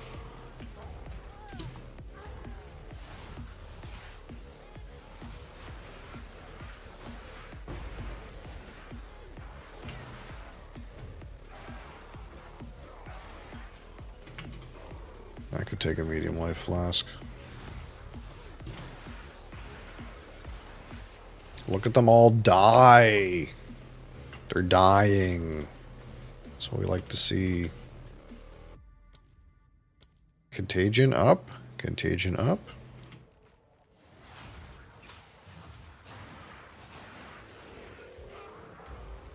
Does contagion up increase the radius, the spread radius? I think it might.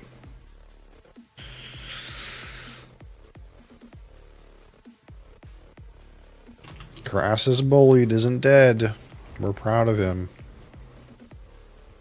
Not dead yet.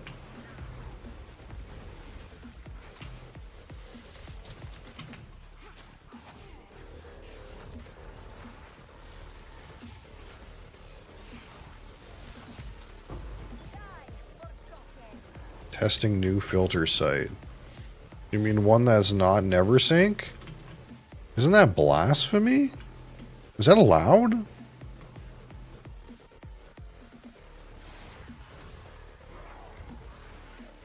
You mean there's competition in a market where like the only payment is the gratitude of the people playing the game?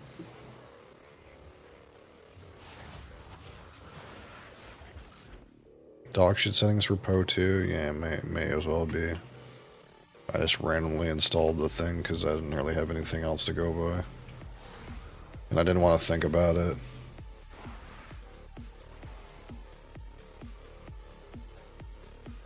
I mean, it is the time to do it. This is the time to try to fucking steal.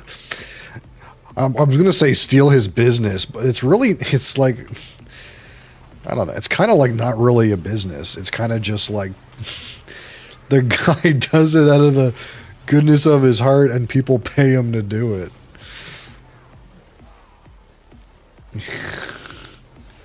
Gets ad money for sure. I can't believe that the ad money is like even remotely comparable to what he gets in donations. I can't imagine. Turn off your ad blocker on his site. Oh, it's terrible, is it? I had no idea. Where is it? Is it up here or is it down here? Yeah, it's going to be down there because I'm going up here. Yeah, of course.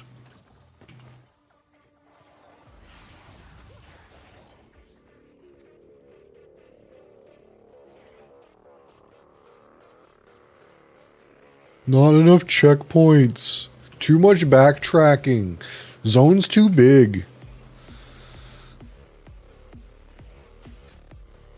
Can't even go to that checkpoint. I didn't discover it apparently.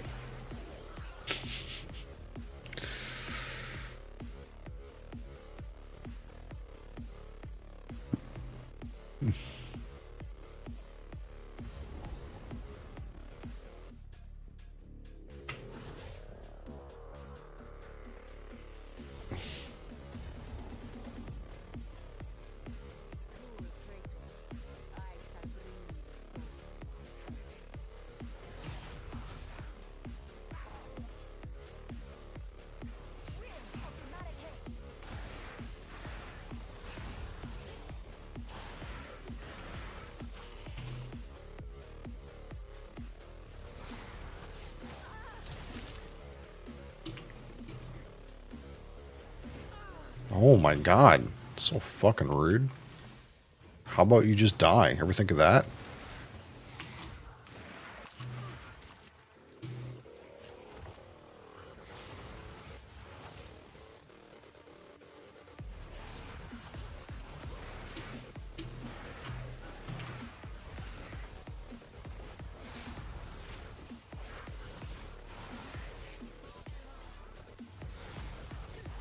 That feel when you like contagion 3 mobs and then accidentally essence drain the one thing that didn't get contagions. Feels so bad.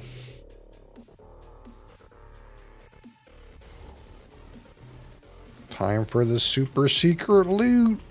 Super secret. Nice. Smell sabbies.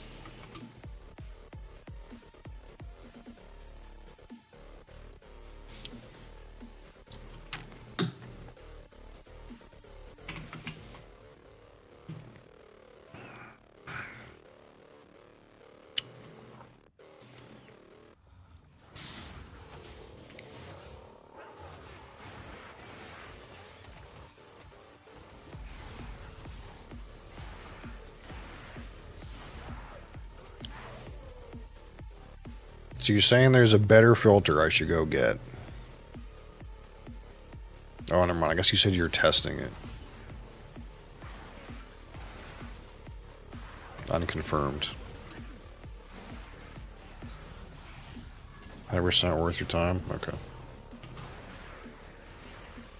It was a pain in the ass to learn how to use fucking NeverSync's website, so if it's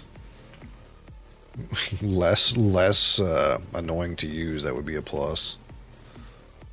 Do the tutorial. Fuck me in the ass.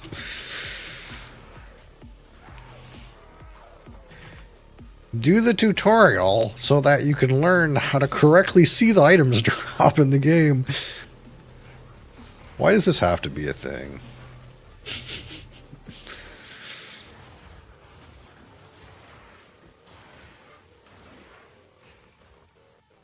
You'll see what I mean. Okay.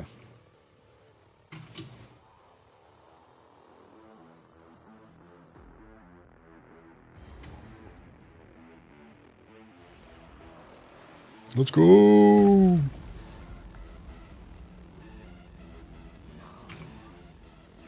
soul will join my steeple of death.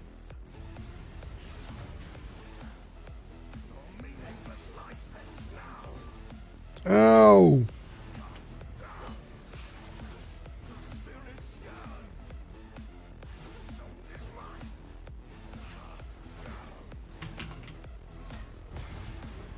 My beloved Asinia. I wish I had despair. It feels like it's something I'm missing, but I know it's just early days. It just feels like I'm sitting here waiting for this man to die slowly, and I'm like, in my brain, I'm going, if this guy had despair on him, you know, I would have to wait less long.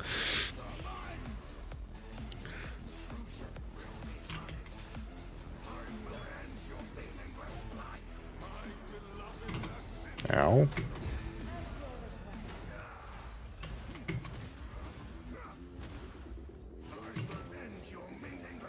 Ow. Like, don't do that. That's really fucking rude, actually.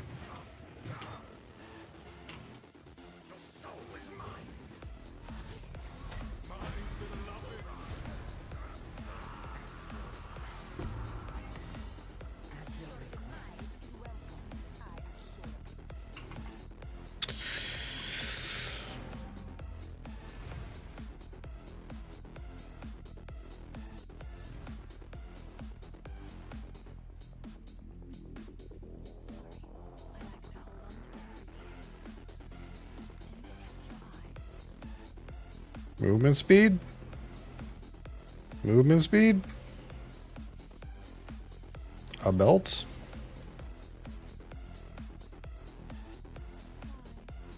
Woo! Woo!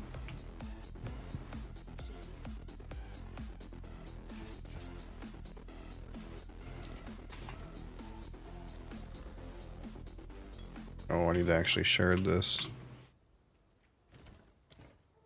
Boom.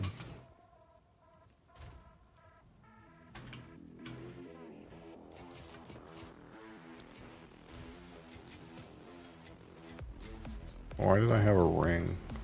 Fucking throw it on the ground, brother.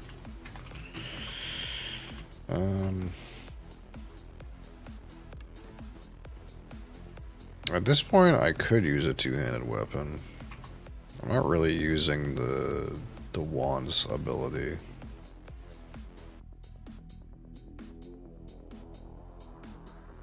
Acquires level 10. I guess I'm almost there.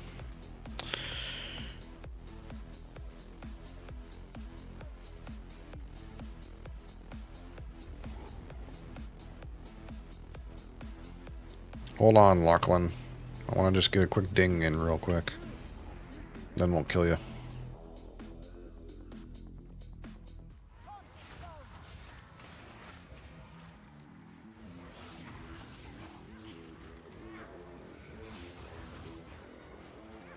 Why aren't you guys giving me any experience?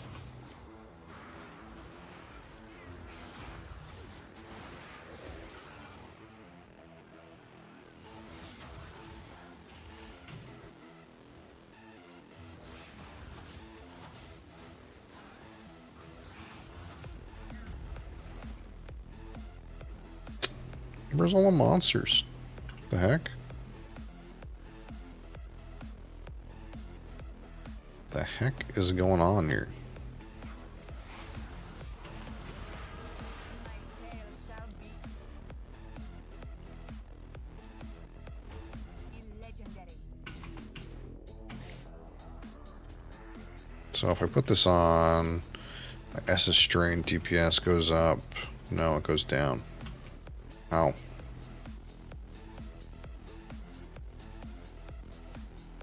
How is this possible?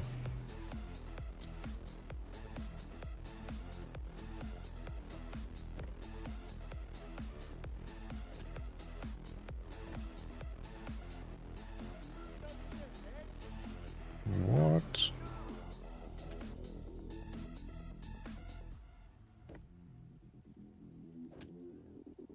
I'm so confused.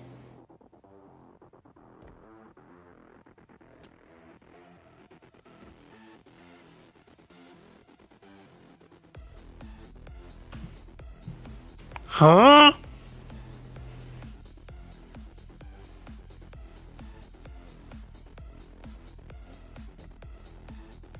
Oh, it's because my mana's done at 90%. Oh, I see.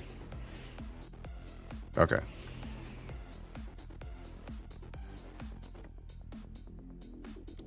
That's why.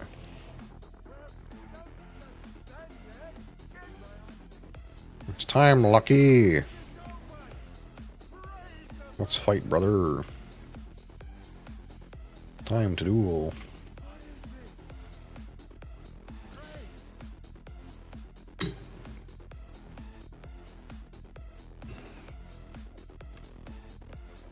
I definitely still want to be on one-hander, I think, but this is just better for right now. My family. My shield basically doesn't do anything, so They're dead. it's all upside to put this on. I must make them pay. Must make them suffer.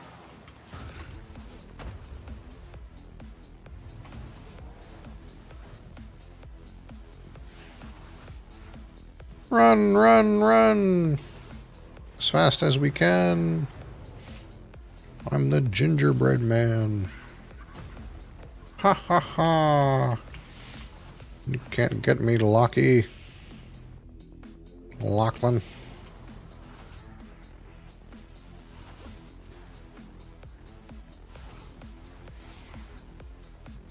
Look at you melt. You sack of shit.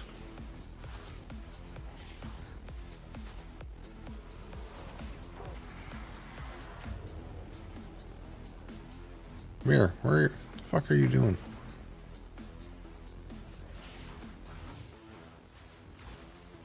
Haha, slowed you, idiot.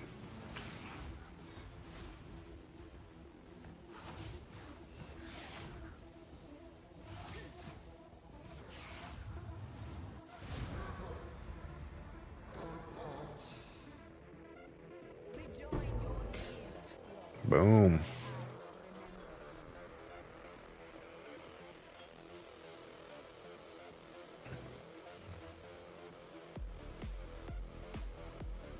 I mean, it's not a fat ring, but it's a ring.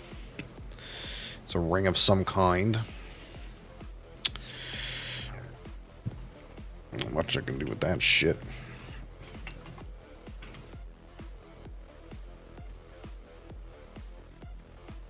So does this not work?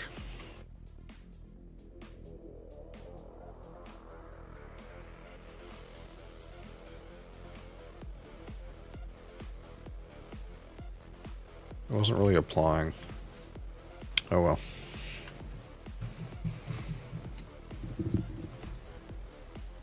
What the hell? My beard got caught in my microphone. There's a Mosley hair stuck in it too. There it goes.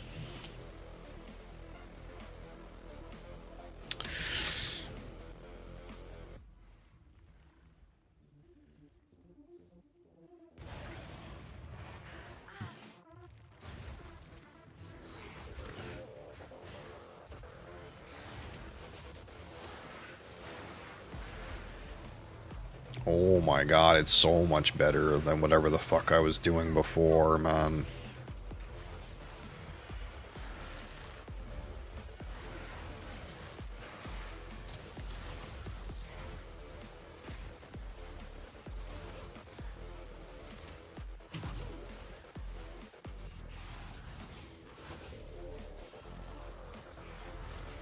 These things are really annoying, though.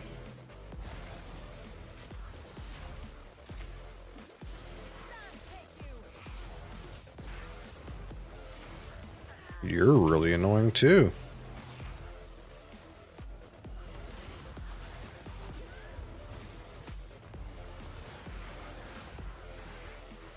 Maybe upgrade?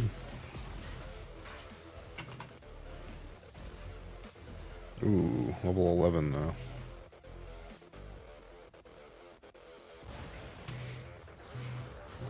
chaos resistant? Oh, fuck that guy in general, dude.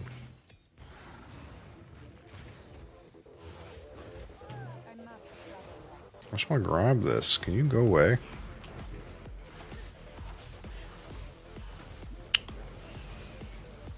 Fuck it. I don't need it that bad.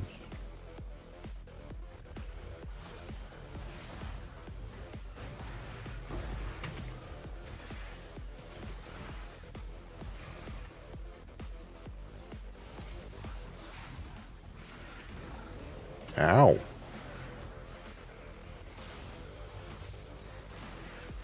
This shit is gnarly.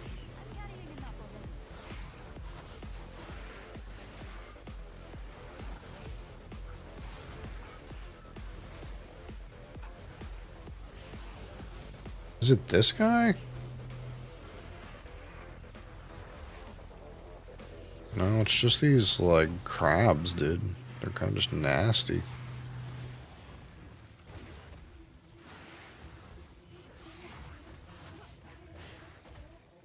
Fine. I'll kill you. Stupid fuck.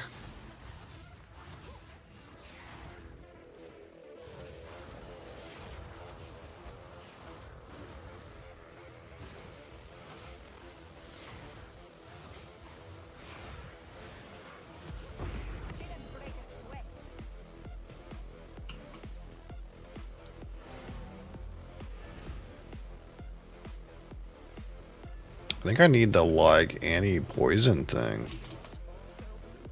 Do I even have that charm?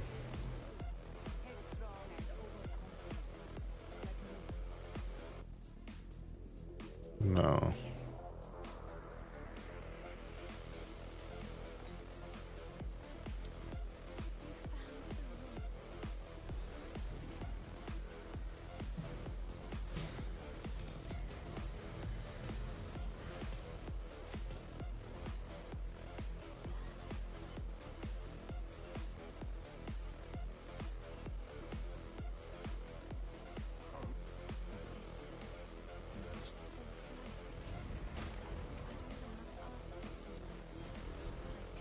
These over time.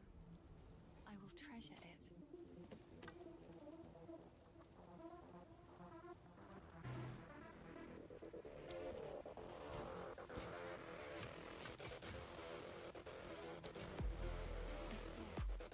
Alright, do you have anything for me?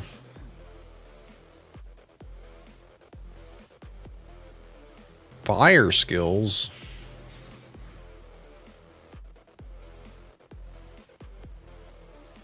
Stay safe if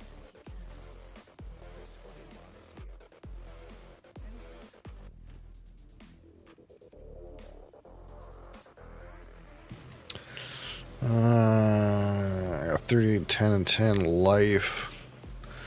Life and res, life. Life all minion skills. Not that that helps that much, but.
Get in there and get the old checkpoint.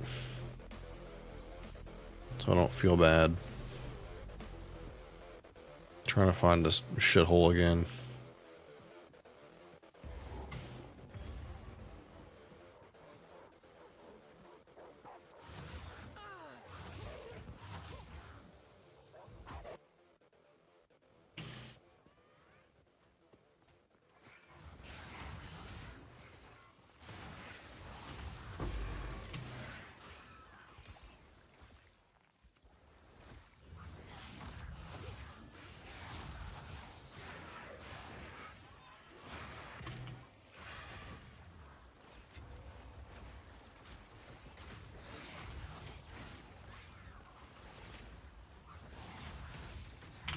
Ow.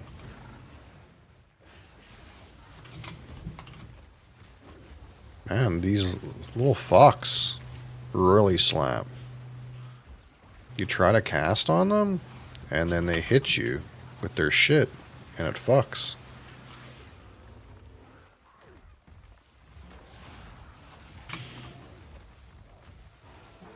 I need movement speed on my boots, man. This is like not playable.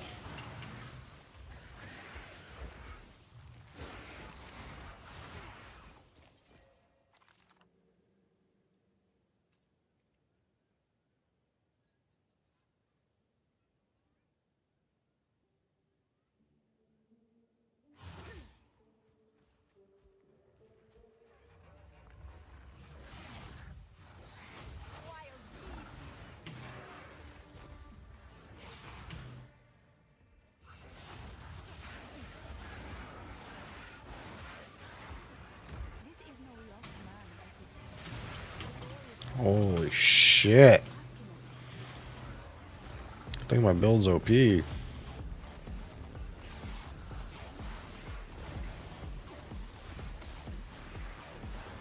this a ritual enjoyer build? It feels like it is. I don't even have to press any buttons.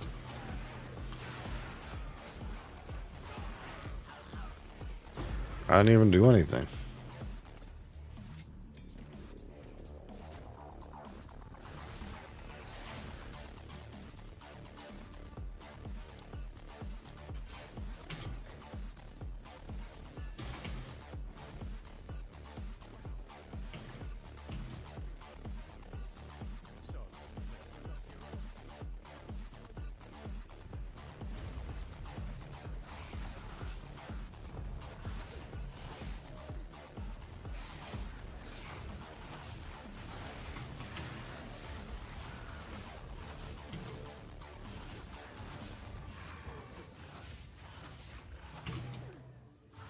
Didn't break a sweat.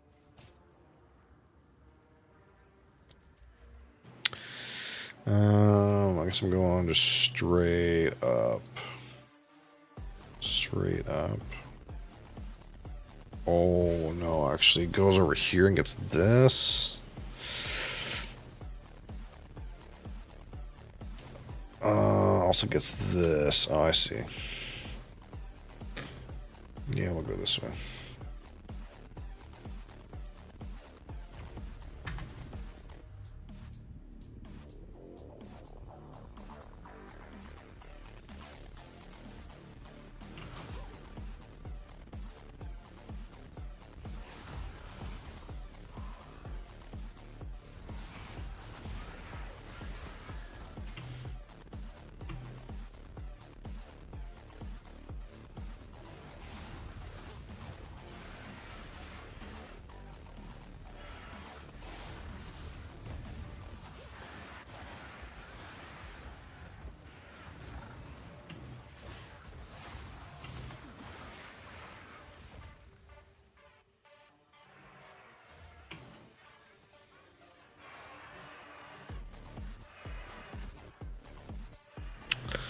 That was backwards.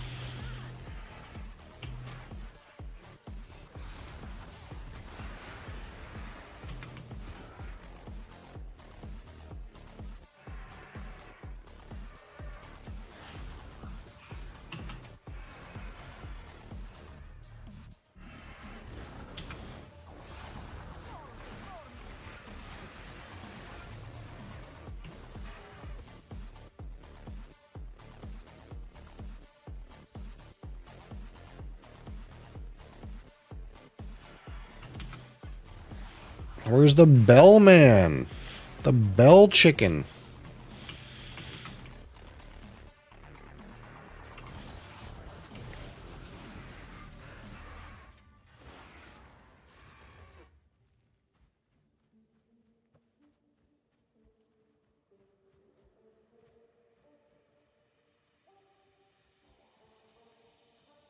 Oh, here he is.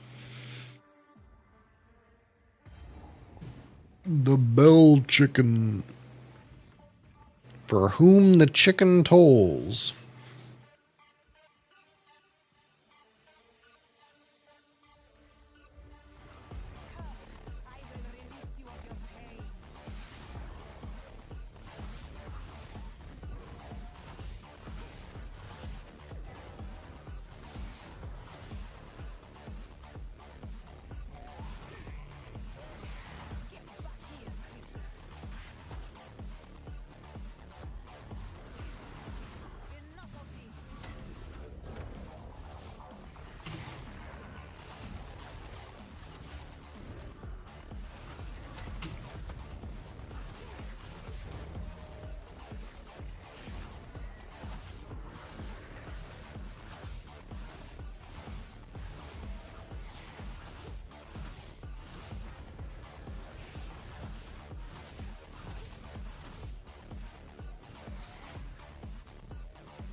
Wasn't paying attention. Chicken man, chicken man.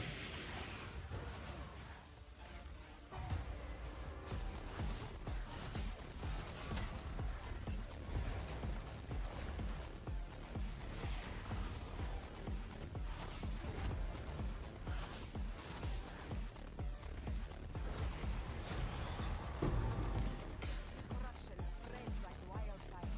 Shall be safe.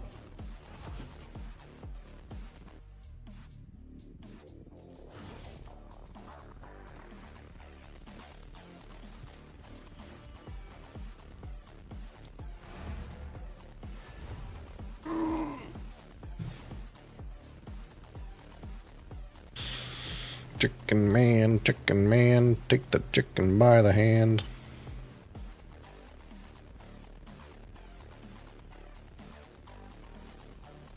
What does this appear?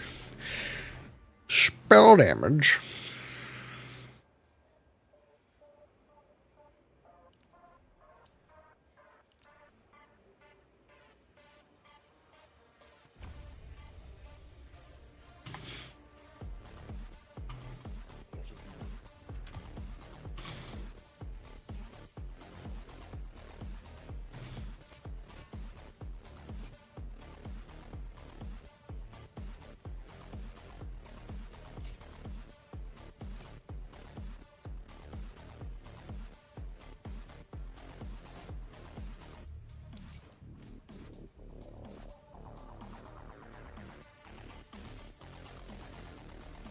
Just some odds and ends of mine. I now have in my collection. Thank you.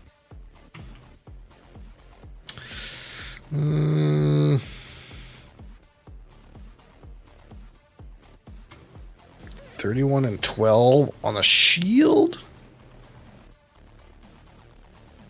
40 and 40. Excuse me? We might need to have that. Do you think? Do you think damage goes up when we put this on? Yes. Very much. Any chance this would be good? Any chance? Not bad. Our damage went up. It'd make a big number go up. We like that. Here, do you want this? Now, do you have anything for me? Those are pretty fucking shit, Batman.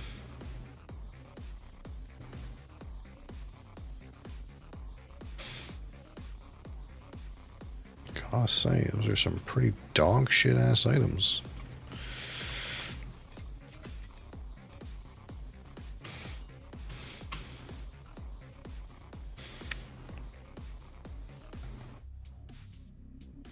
Boom, boom, boom. So what's left? We gotta go find the little cultist hangout. Probably down this corner somewhere.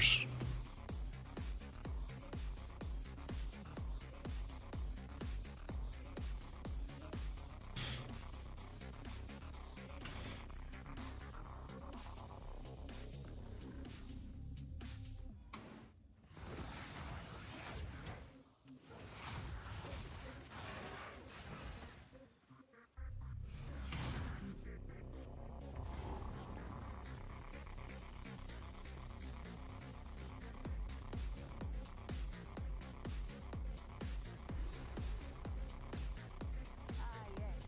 Yet another wicked image.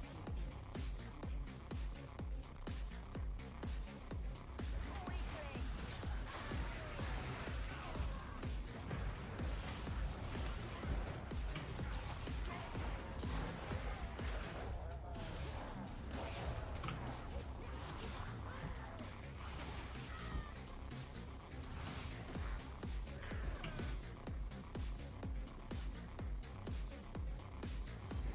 Oh, there was a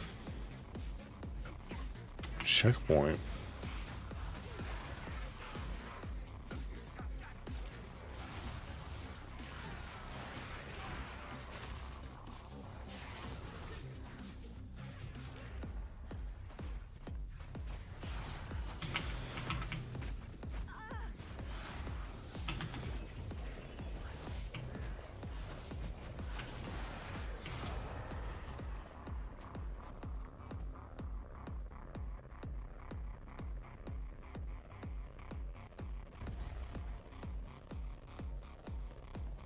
Holy.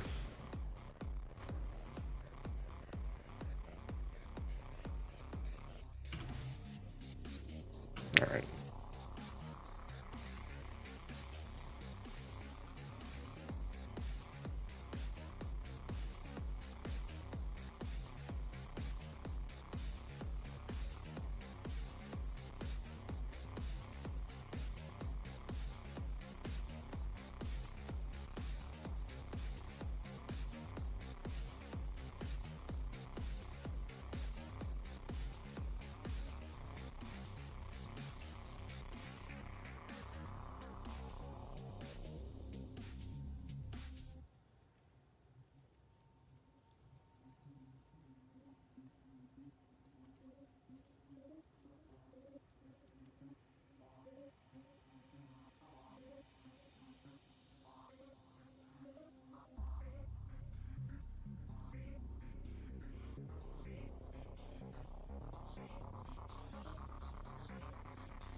Okay, so exit this. Come over here. Let's change some info.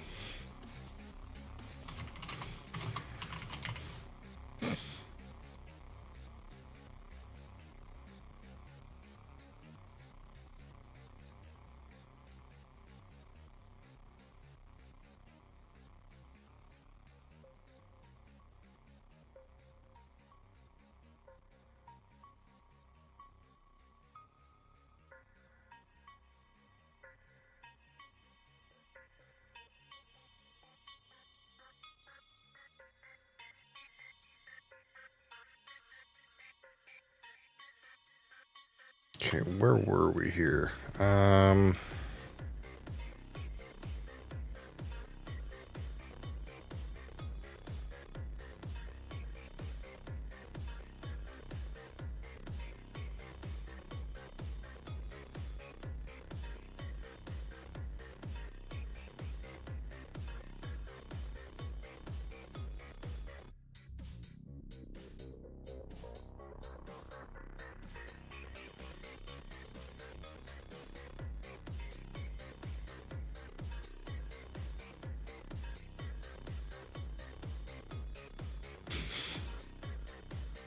Hi, Sleepy. You forgot to eat. Well, that's all good.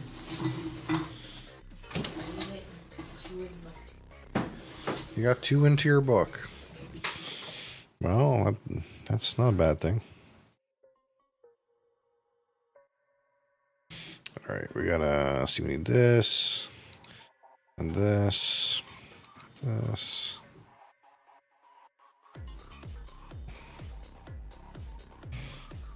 1, 2, 3, 4. 1, 2, 3, 7.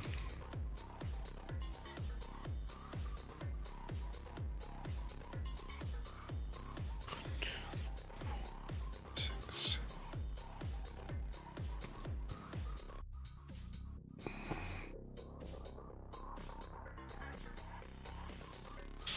Okay.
Banish the tumbleweeds from your chat and become a fictional linguista. Fuck you. Daddy's back. Welcome back. Oh, let's do this first. Where are we at? Oh, this one.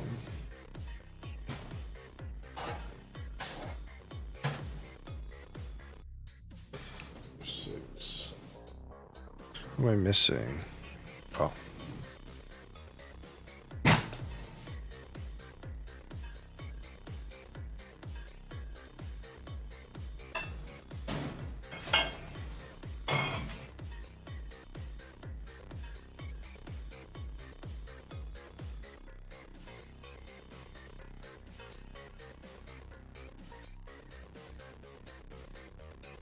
Wait, what's the order here? 1, 2, 3, 4, 5. You're knocking shit over, Adriana. Then this one. This one. This one.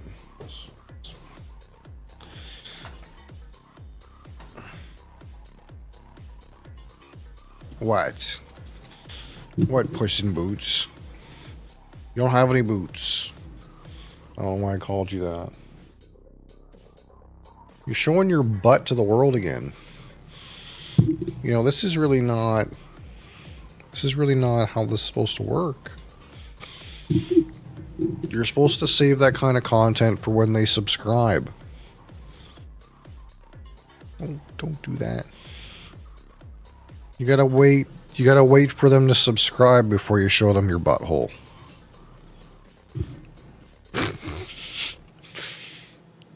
You can't just be giving that away for free.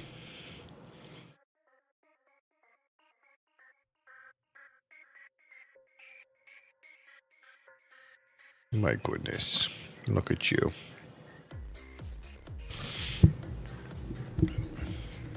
Bought my microphone some more, yeah. Alright, so today we're gonna do another can you not shake the camera? We're gonna do another rapid fire. The next 10 reviews. So I guess this would be bottles that out of the 50 bottles we've rated, this would be bottles between rank 21 and rank 30. So we're getting into the mid-range scores here. The ones that were pretty good, but not the best. And I need your butt out of the way if we're gonna do this.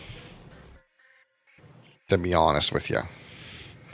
So that means if you want to sit, that would be good. If you want to sit.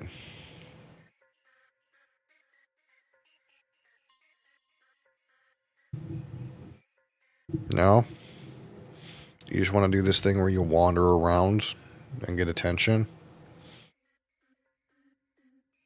My goodness.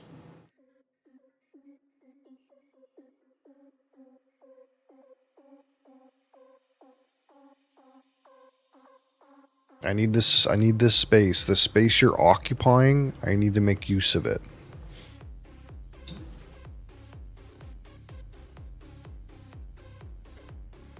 Yeah.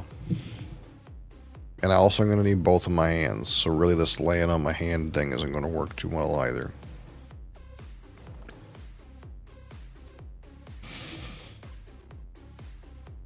There's a good spot. Yeah, you can sit there. I'm glad we made this arrangement.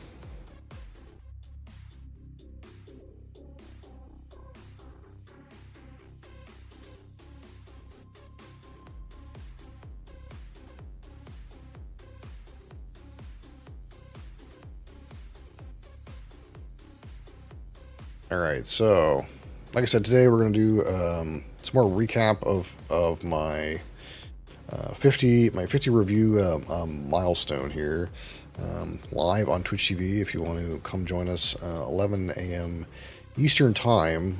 I do alcohol related segment, spirits related segment. So we're going to do kind of a rapid fire of 10 bottles that for me ranked roughly in the mid range, so that's like straight in the middle, not the worst ones but not the best ones, the ones that did okay. That's kind of what we're going to talk about today. So first one, and this one scored 55 out of 100. So to be clear, the way that my system kind of works is like, so long as it's between 49 and 64, we call it good. So all these bottles are considered good, in the good range. So they're all good. But this one, kind of a weird one. This was the Lot 40 Explorations Peated Quarter Cask Strength. And again, this is 100% rye whiskey that was finished in a peated quarter cask, which is probably a Laphroaig peated quarter cask. We don't know if we're 100% sure. 55.5% ABV. This is an odd one. Again, it's interesting. It's something that's like wild and weird and funky. But it also kind of like didn't really feel like it worked that well. The flavors, despite being at cask strength, were not that prominent. I didn't get a whole lot of depth of flavor in this too. It did have like a interesting like wintergreen skull kind of note, which is kind of cool.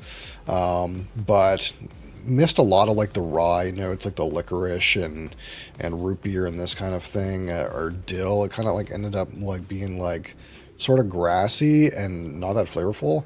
But it did okay. Not bad. I expected more for this proof and for this price point.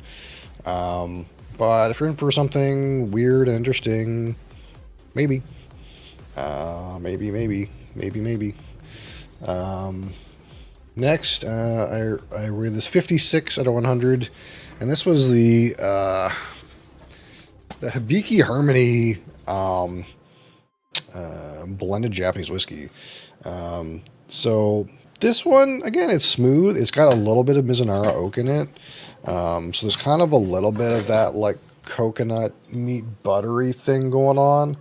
But other than that, it kind of drinks like almost like a regular old kind of bourbon barrel-esque blended scotch, except it's got a little bit of Mizunara peaking and very smooth, kind of a delicate whiskey, but especially for the price, didn't super duper impress. Again, this is like where I am getting fairly expensive. It's almost at 200 Canadian dollars for one of these, which it just does not drink at that price point at all. The value is not there. But I guess that might be like normal for Japanese whiskeys. It was okay. Cool bottle. Nice, but nothing amazing.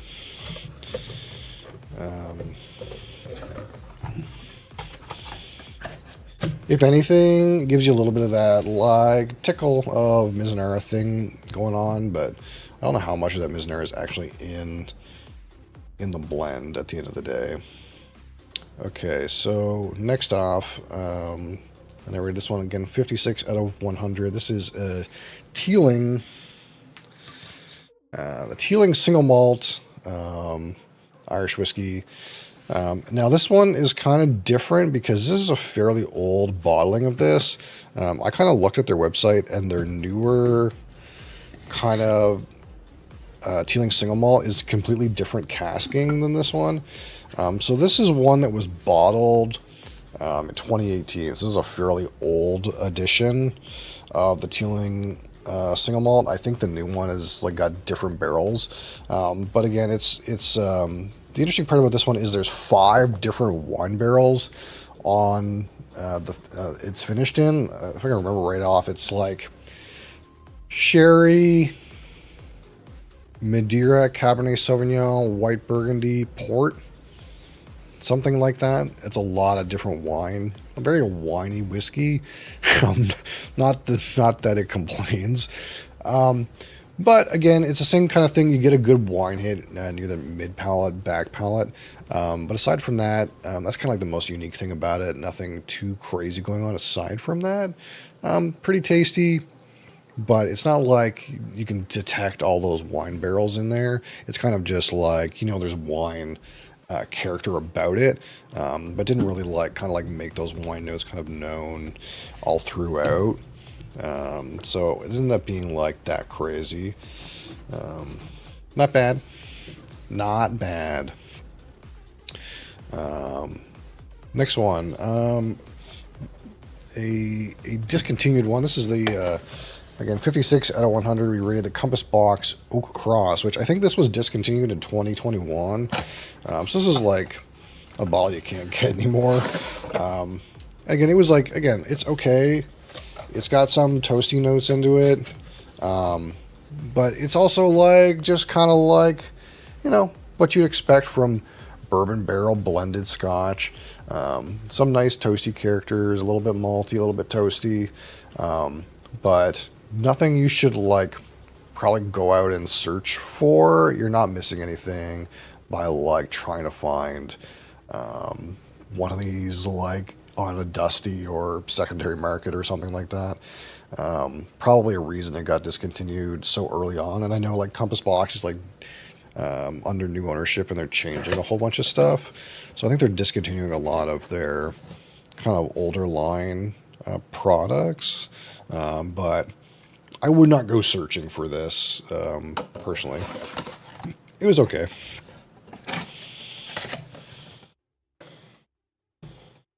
And by okay, I mean good. These are all good. They're like they're good. They're not bad.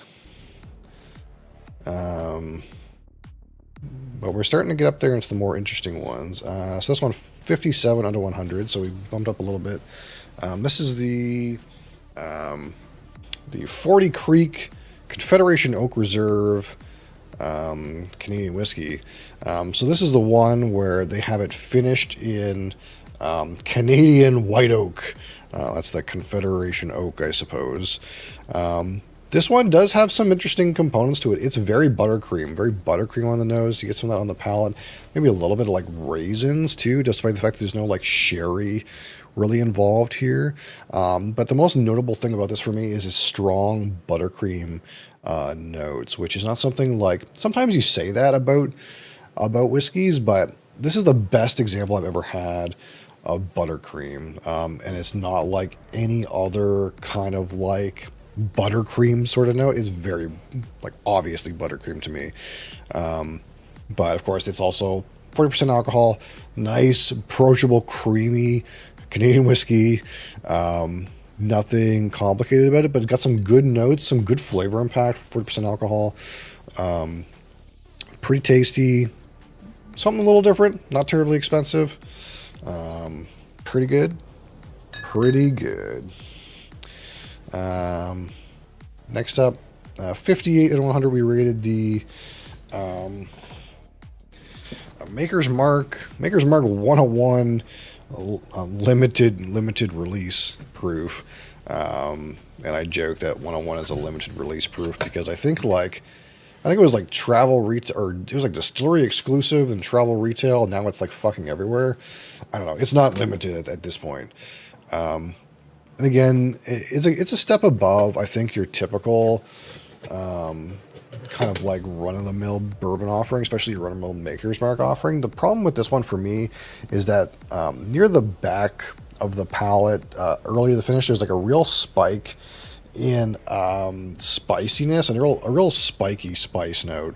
And like I kind of like love the palate, like cherry cola notes and stuff like this.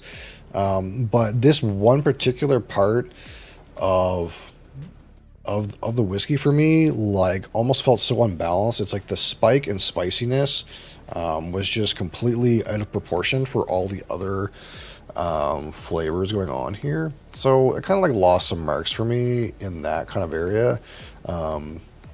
Aside from that, pretty good. Maybe you'll like that spice kind of thing, but to me it was just like too heavy-handed, too spiky on spice notes for me to like kind of give it a better score.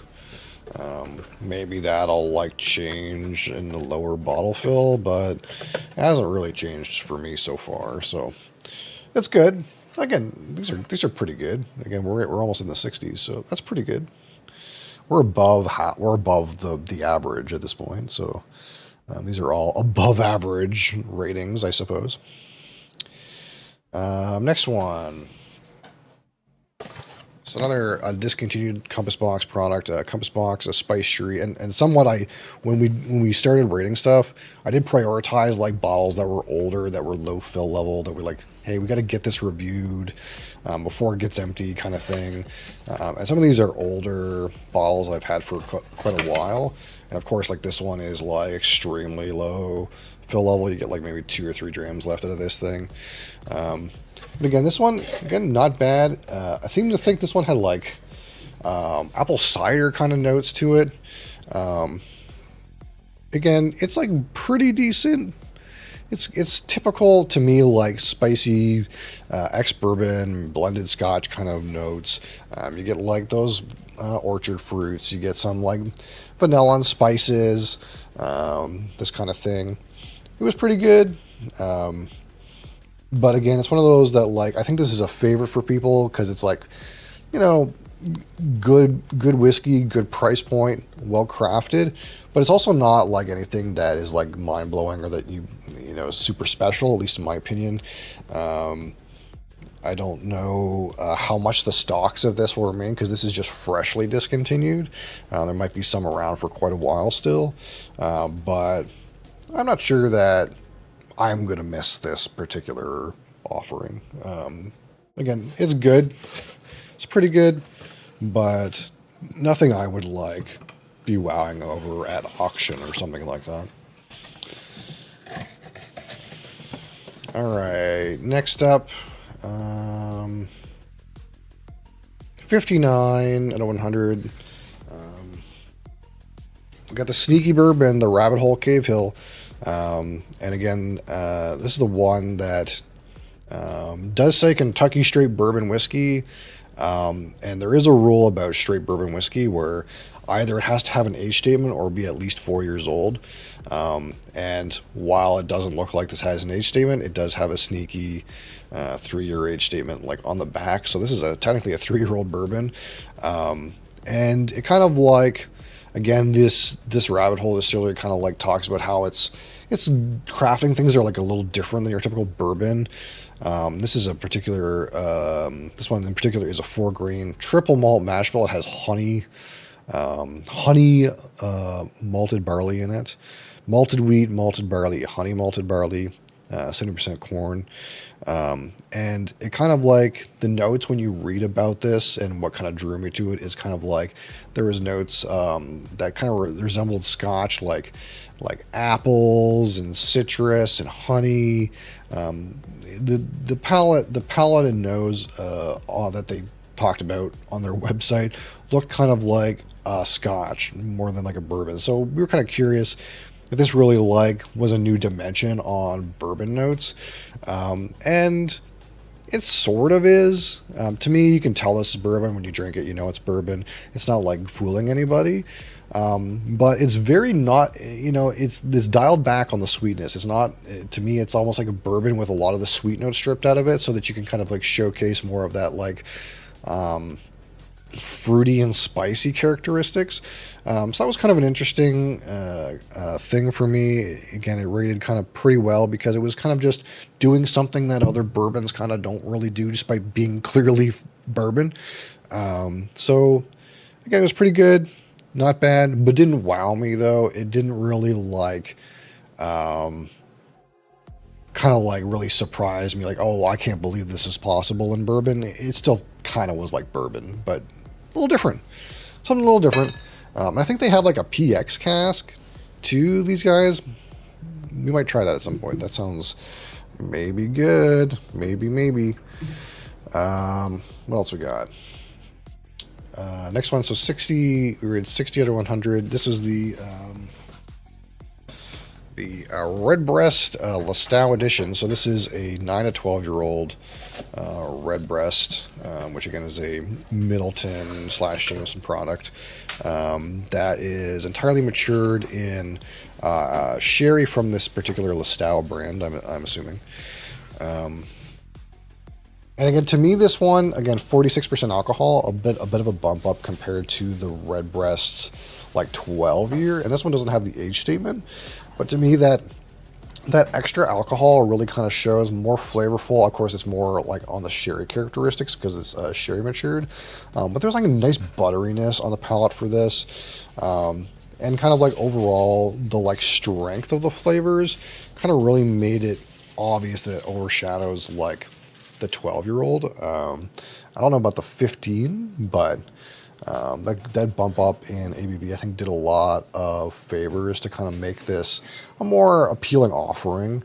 The 12-year to me is kind of just a little soft, and this kind of kicked it up a notch. So pretty good, not bad. And the last one we got, so this is number 21, is the Glendronach 12-year-old Highland Single Malt Scotch Whiskey. So this is a one that's a mix of PX and Oloroso. So no bourbon nonsense going on in here. this one is always like, to me, richer and darker than other sherry offerings. Like almost like gets into some of those nice like leather and tobacco notes that you don't always get in sherry. Not like all super turbo on like the raisins and fruits, and it's got some other kind of deeper, richer notes that I kind of like. Really love this whiskey. Very tasty, but kind of like the added dimensions to it are not that wide. It's heavily sherried 12-year-old Scotch and doesn't do too many other things. So 60, we scored her 60, pretty good, not bad. So yeah, that's our kind of like mid-range reviews. And then next up will be in the upper echelons of the 50 that we did. So thank you guys for watching, and I'll see you guys in the next one. How long was that?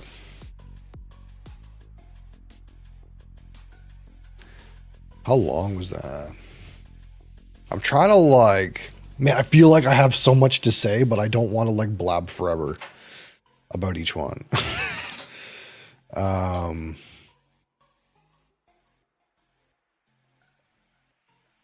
kind of trying to like not like go super in depth about everything, every little thing that. See, that was still almost 18 minutes. I really am not going to get that below 15 minutes, I don't think. Not for this many bottles. Because I feel like I was belting it out.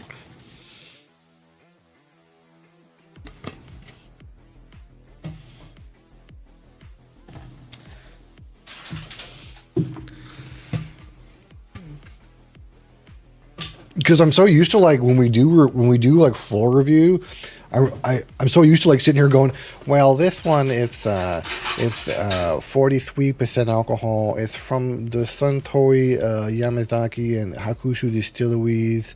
It's a mix of malt and grain using a mix of barrels, including bourbon, sherry, and like I can't say all that. I can't say all that for everyone.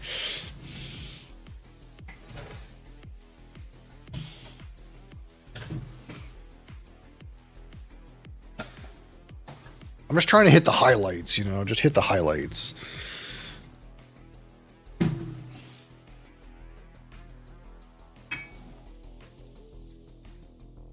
And the worst part is putting all these away in the right place.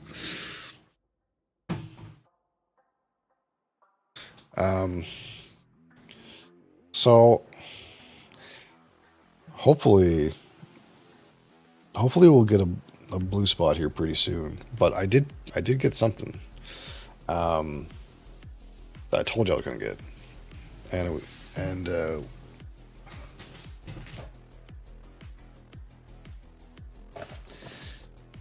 I thought it'd be interesting because like we've been waiting for this one for a little while, right?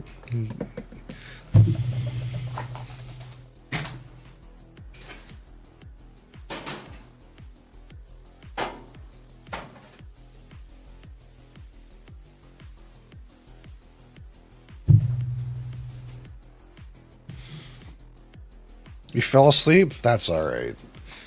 You're allowed to fall asleep to the dulcet tones of my low range voice. That's perfectly acceptable. Yeah, so again, if you guys didn't know, Glenmoe is one of the few distilleries doing it right. They're one of the few ones doing it right. So, we don't know for sure, but my understanding is the macroeconomic trend in Scotch, at least, is that we're off a high and we're going into what's called a lock, which is just a Scottish way of saying a glut. There's more Scotch in barrels in Scotland than ever before, and the demand is going down. So typically what that means is there's more than enough whiskey to go around. And eventually you would think, well, they have to sell that whiskey eventually. The barrels are going to sit in maturation, but they got to sell that whiskey eventually. So what has to happen is if they're not selling the way that they're offering their products right now, they have to offer either more products or they have to make their existing products better. So one of the things that they can do is, as whiskey has become more popular, you see a lot more offerings that don't have an age statement. That means they can be any age, at least 3 years old. And a lot of the products, like the ones we just talked about, you know, they don't have any age statement. This Redbreast has to be at least 3 years old. There's no age on the packaging. And there's more and more of these products coming out recently because people have been buying and buying, so they want to release more and more whiskey, but they don't have enough stock to put a number on the bottle. But of course, as maybe less people buy and supply is increased because we've made so much whiskey, you're looking like creamsicles. That's a flavor note in this too, creamsicle. It's like perfect, isn't it? Sometimes you get that vanilla orange thing out of this particular whiskey, and I think they deliberately did that. But the idea is that over time, they'll have to release better products to create more sales for themselves, because if they don't, then their competitor distilleries are going to, and then eat their lunch. But not very many distilleries have made any changes yet, except for Glenmoe. So this is our Glenmoe 10-year-old, the original, which has been around for years and years. This is discontinued now because now they're releasing Glenmoe, the original 12-year. So this is the same whiskey, completely ex-bourbon matured, but the liquid is 2 years older. And frankly, it was like the same price. I don't know what it is in some markets. In some markets, I think the price went up a little bit, but it's like the same price. So the thing is if Glenmoe knows in the future they're going to have so much whiskey, they're kind of getting ahead of the curve in upping their age statements now, because they know later they're going to have so much whiskey. Pretty smart. So that's one of the things that we wanted to do when we found out about this is compare the two. So again, here's our Glenmoe 10, which we've had for a little while now.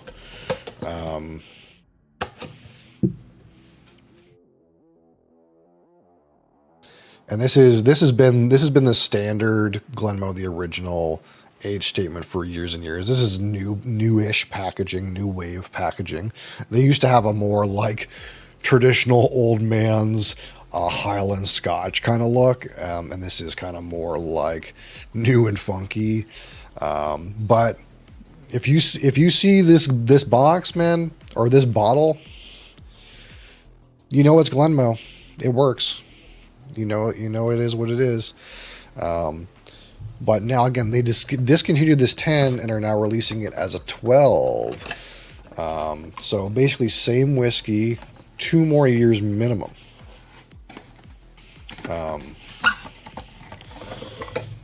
Boom. So ever since we kind of found out about this, I've been trying to like save our 10. So here's the 12.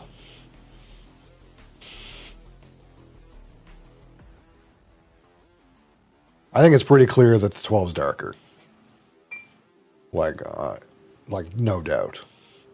That being said, I'm not 100% sure if Glenmoe plays games with the color. I think they do. Yeah, I think they do. So despite the fact that we want to look at these and be like, hey, we're getting better liquid on the 12. Look how it's like a shade darker. Truth be told, that might be E150 coloring there, where they made it a shade darker just to make you feel like you're getting a higher quality product on the 12. But because they know people are going to do this comparison. But we'd like to think that it's because it's better liquid. I mean, it has to be at least 2 years better liquid. And they're also doing it, so this is the one that's confirmed.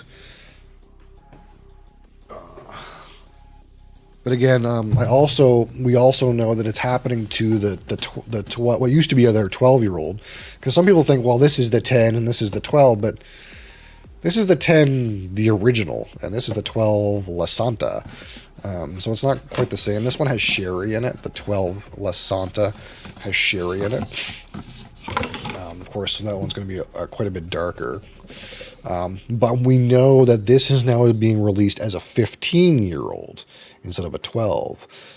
So as soon as I found that out, I went and got a 12, because when the 15 becomes available in my market, we'll, again, see what we're in for, going from 12 to 15 on the La Santa, the same way that we're going from 10 to 12 on the original.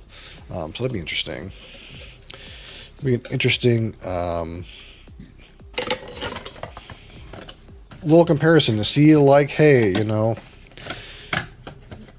is there much, if any, real difference? And of course, this 10 has been open a little bit longer, so it might not be a fair comparison until this is open for a little bit. But the other thing to say too is, again, these are both at 40% alcohol, and I think La Santa is at 42. No, 43 for La Santa. But just 2 years, again, so in Scotland, you lose 2% of the whiskey roughly every year to Angel Share. So even this jump represents 2% losses in barrel whiskey. So that means that there's less water in a 12-year 40% alcohol than there is in a 10. So that in itself should make some amount of a difference. But it would be interesting to see, like, oh, there's actually a bottling date on here. That's kind of interesting. I actually didn't see this. It's very faint to make out. This was bottled in on August. No, this is, wait, is this American? No, it's European. So this was bottled on May 8th, 2023, this one. And this one was bottled on October 23rd, 2024. So again, this bottle is going to be quite a bit newer in the line, but I'm going to kind of expect that it'll probably be like a more thick, slightly more flavorful product. Obviously, it's the same whiskey, so it's not going to be anything completely, totally different. But the idea will be like, hey, you know, is it obvious we got an upgrade here? Which hopefully it will be. Hopefully it doesn't just taste like the same whiskey. That's the test that we'll put ourselves to.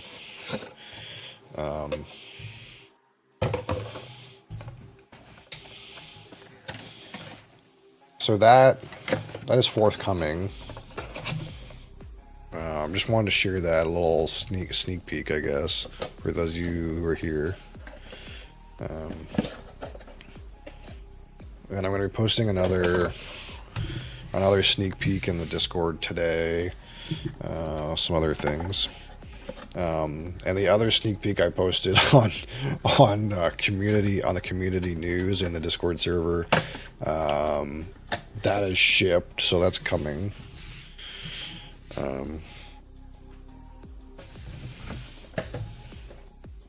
But we should just do a little taste of something. So let's just see what this will provide us. We'll do a little blast of something. Again, normally we do blind samples on Tuesday, and I do still have all my blind samples. But the thing is there's like 70 something blind samples right now, and I actually have like 125 whiskeys. So we're behind by like half the collection in blind samples. So I'm trying to find the time to fix that before we get back into blind samples. I need to order another box of sample bottles. Because we're accelerating this ship very quickly, which is good. It's a good thing.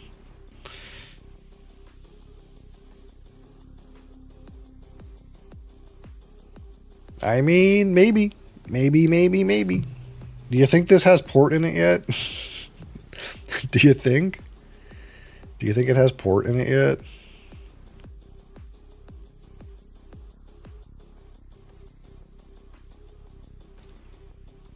We'll do a little sip of that. That's a good one to try again too. No, you don't think so?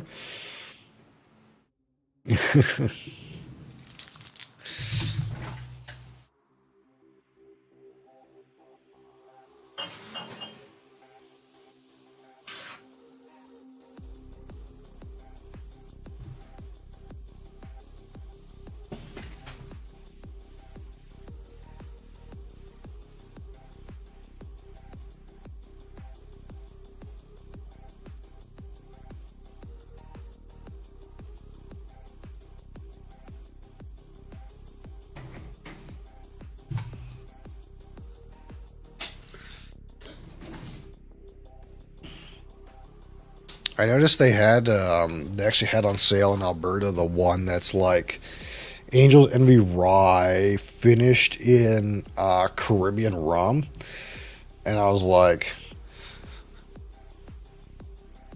maybe you could try that, but at this point I'm still trying to find the port in the regular one to try to find the rum in a rye.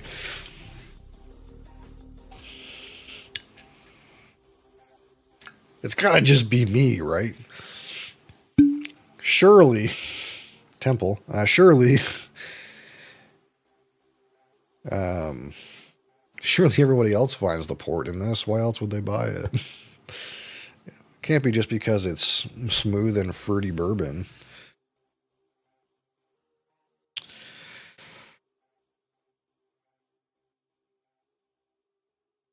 Craft Cellar still has the cask strength Angel's Envy on sale too, but it still feels like it's a lot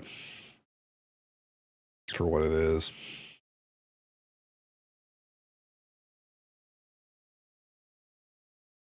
I'm getting some good buttery volatile aromas right now, though. That's not really exactly what we're looking for, but I am getting them.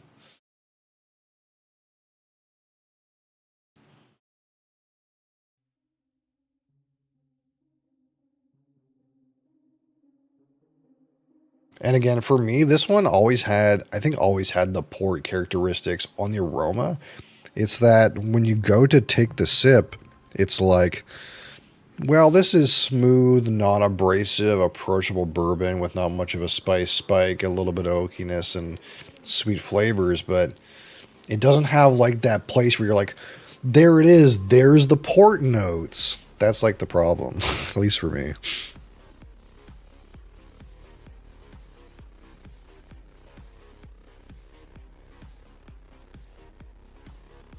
And yeah, like I definitely detect like that port barrel on the nose. You get a good amount of like red fruit characteristic that is more than like the cherry you sometimes get off New Charred Oak Barrel. You could tell there's a very sweet red fruit port element to the aroma. I just want that on the palate, you know. I want that to hit on the palate.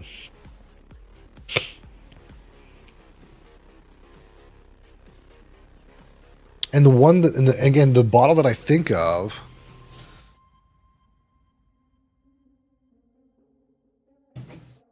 that really drove home port as like needing time for me is this one, this Glenglassaugh Port Soy, and this is a peated Highland single malt Scotch whiskey that has a port barrel involved here. It's also got bourbon and sherry, but it's also got port casks. And to me, it was like, oh, I can tell this has port on the aroma, but when I get into it, it's like all dark, sludgy, earthy notes. Until like this was open for like 2 months, and then all of a sudden, that port was hitting so well on the palate. I was like, wow, there it is. There's the port. I taste it. Really impressed with this particular offering, actually. Quite good. I can definitely recommend this particular bottle, despite the fact that the distillery is now not producing whiskey.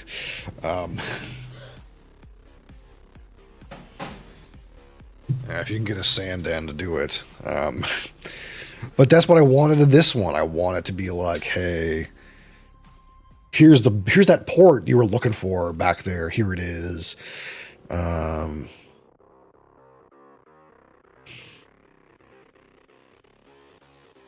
It's there on the aroma.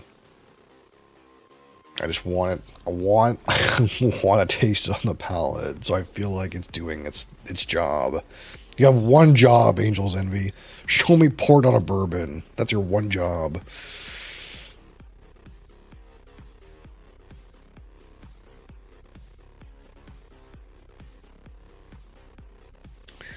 All right, Angel's Envy on the palate. Cheers.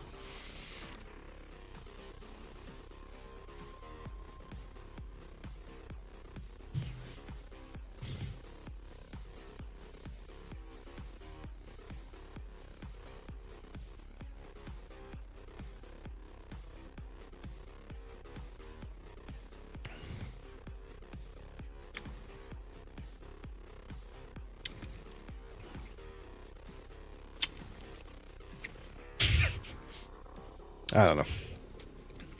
If it's there, it's like the best place I get it is like halfway through the finish, I can kind of taste it. And it's like volume at like 20%.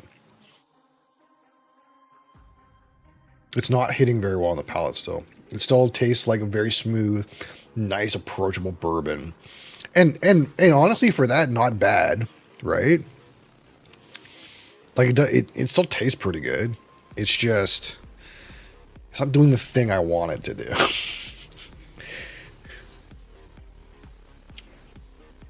It's like, to me, it shows up on the finish, midway through the finish, like at like 20% volume.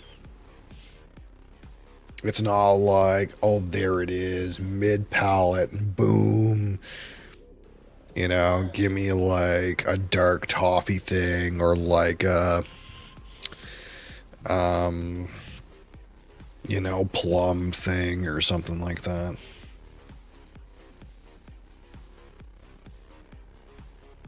But it's so nice on the aroma.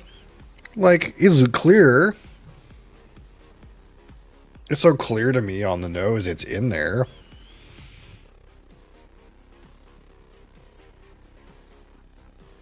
There's a nice redder, sweeter fruit, a richer sweetness than normally you get with bourbons like this. You know, you can tell it's been bolstered with a port finish. But maybe it's got to be cask strength for me, man. Maybe it's just my palate's too shit, man. I needed that. I needed that cask strength.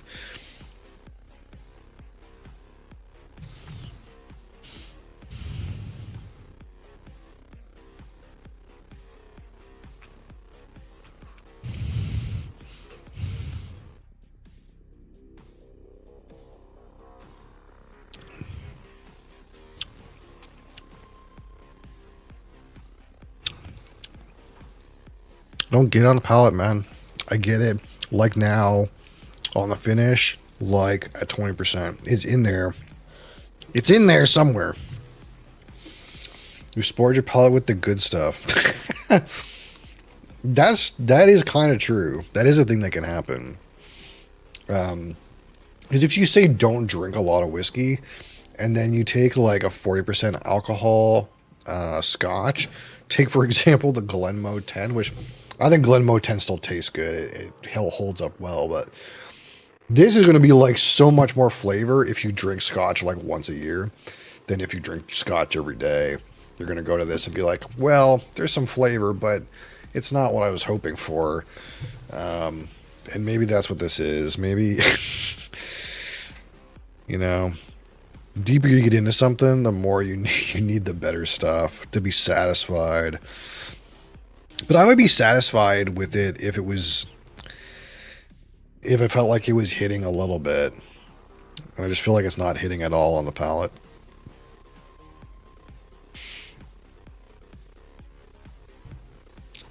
It's in there. It's on the nose. It's on the finish.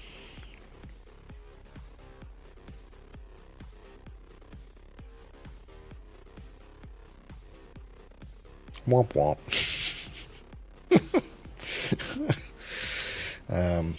Yeah, thank you guys for watching. Thank you guys for being here.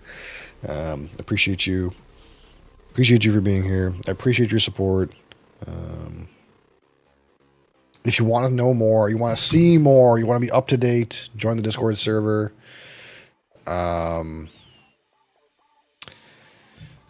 That's where all that's the apex of this broadcast is on the Discord server.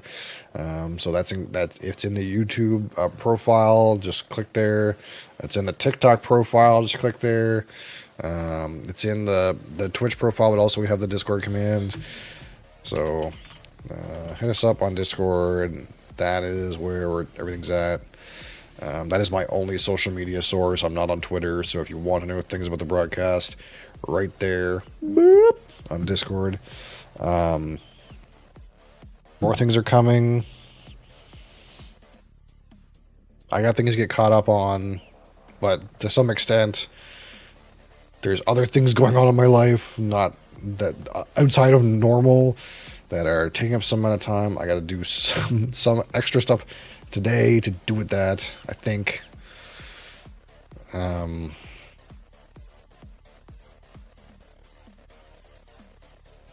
we'll get there. Thanks for being here. And we'll keep on chugging. Wait. Oh, I just noticed something interesting. I was going to kill the stream, but I noticed it's weird. It's not much of a big deal, but I noticed that the Glenmo 10,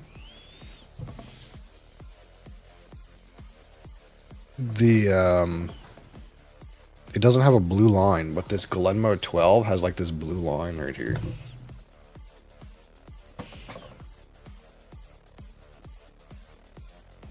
Not that that's relevant at all, but they changed the packaging somewhat. Look at that. Anyway, I'll be back tomorrow. Fresh crack tomorrow, by the way. We're opening a new bottle tomorrow. So we could open this, or we still have the Harrison Ford did that, maybe. We still have, what do we have? We have the Martell VSOP, we have Bushmills Black Bush, we have Highland Park Cask Strength. What else is down here? There's that Balvenie Week of Peat still down here. Oh, there's the Aberfeldy 21. And some other things. So if any of that sounds good to you, Fresh Crack tomorrow. And more. Always more. I think that's everything. See you guys next time. Peace.